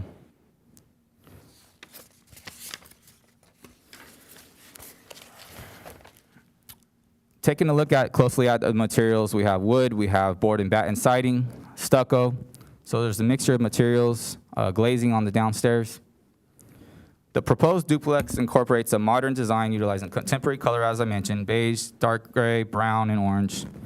It's contemporary nature, utilization of flat roofs, front yard balconies, and variation of materials. The associated detached garages, as I mentioned, are in architectural harmony. The project includes new water-tolerant landscaping, along with various code-compliant walls, fences, and will contribute positively to the existing character of the old Encinitas community, as well as the surrounding neighborhood. The findings to approve the design review and permit and coastal development permit can be made and are shown in the staff report. This is to take a look into our landscaping plans that are part of the attached plans. Code requires 3 new trees for this project. The applicant is applying 5 new trees, 3 Catalina ironwoods, and 2 strawberry mandrons. All plant species, grasses, shrubs, succulents, all have been checked with the county's invasive species list and none apply. I've worked with the landscape architect on this project, making sure that not only there's no invasive plants, that it's at least 50% California native, and furthermore, that it's all conforms to the Zone 1 exposure. As you can see, there's also the 3 trees that will be held in place with code, condition of approval SCA number 2, which will require those 3 existing trees in the right-of-way to be protected throughout construction according to the tree protection plan that the applicant provided, attachment number 7. Finally, public notice and participation. Applicant held a virtual citizen participation, CPP, on July 19th, 6 p.m. 2 local neighbors showed up, attended the meeting, had no concerns on the actual design of the project. During the notice of public hearing, I was contacted once by email, but only on a neighbor interested on the design and was satisfied. The proposed project is consistent with all applicable development standards and design recommendations of the Downtown Encinitas Specific Plan, design guidelines, applicable sections of the code, general plan, and local coastal program. The applicant has agreed to all conditions of approval. Therefore, staff recommends the approval of planning case multi 433 2021 and design review 4334 2021, coastal development permit 4335 2021. I'm happy to answer any questions. This concludes my presentation, and the applicant is in attendance tonight with her team. If you guys have any questions. Any questions? The only question I had was about density, and can you go through that? There was no real density calculation and how we're doing what appears to be something that goes above R15. Thanks for bringing that up. I know I did the calculation today, and it's 1.71, the density. So 43,560 is your acre.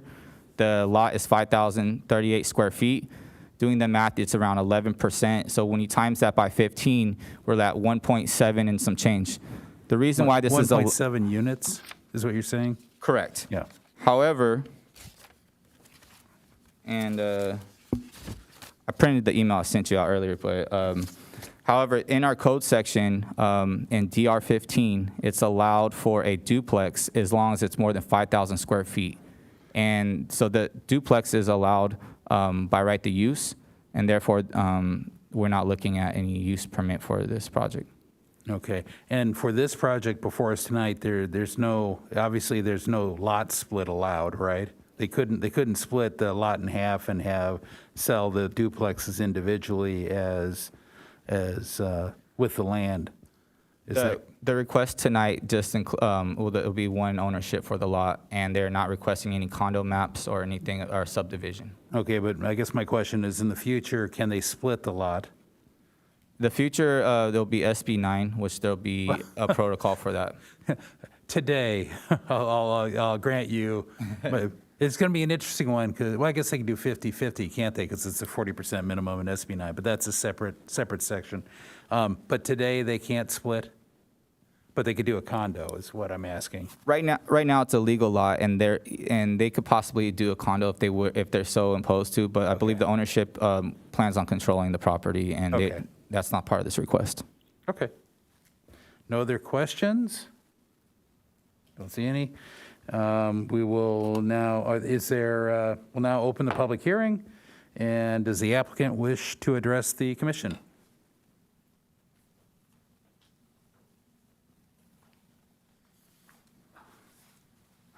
Warren Scott again. My only comment is to thank Kevin. I guess this is his first time presenting to you guys, and I think he did a great job.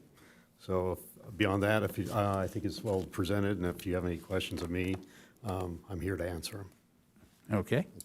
Thank you. Dina, do we have any public comment? We did have one speaker, Ken, turn in a slip here that is in support but does not wish to speak. Okay. So I will close the public hearing, and we will go to deliberation.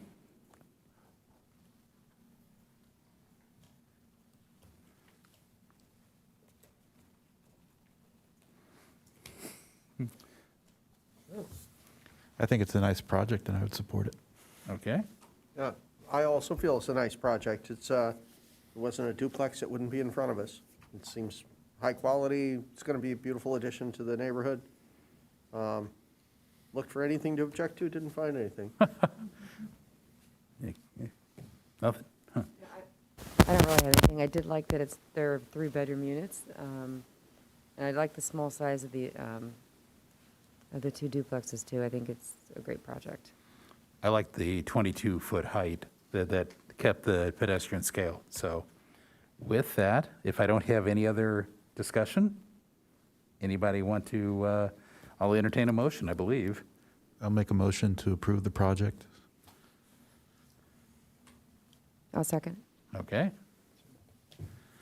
Any further discussion? Seeing none, we'll vote.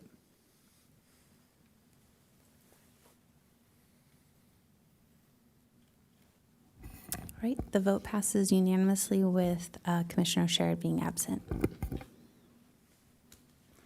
Very good. Thank you.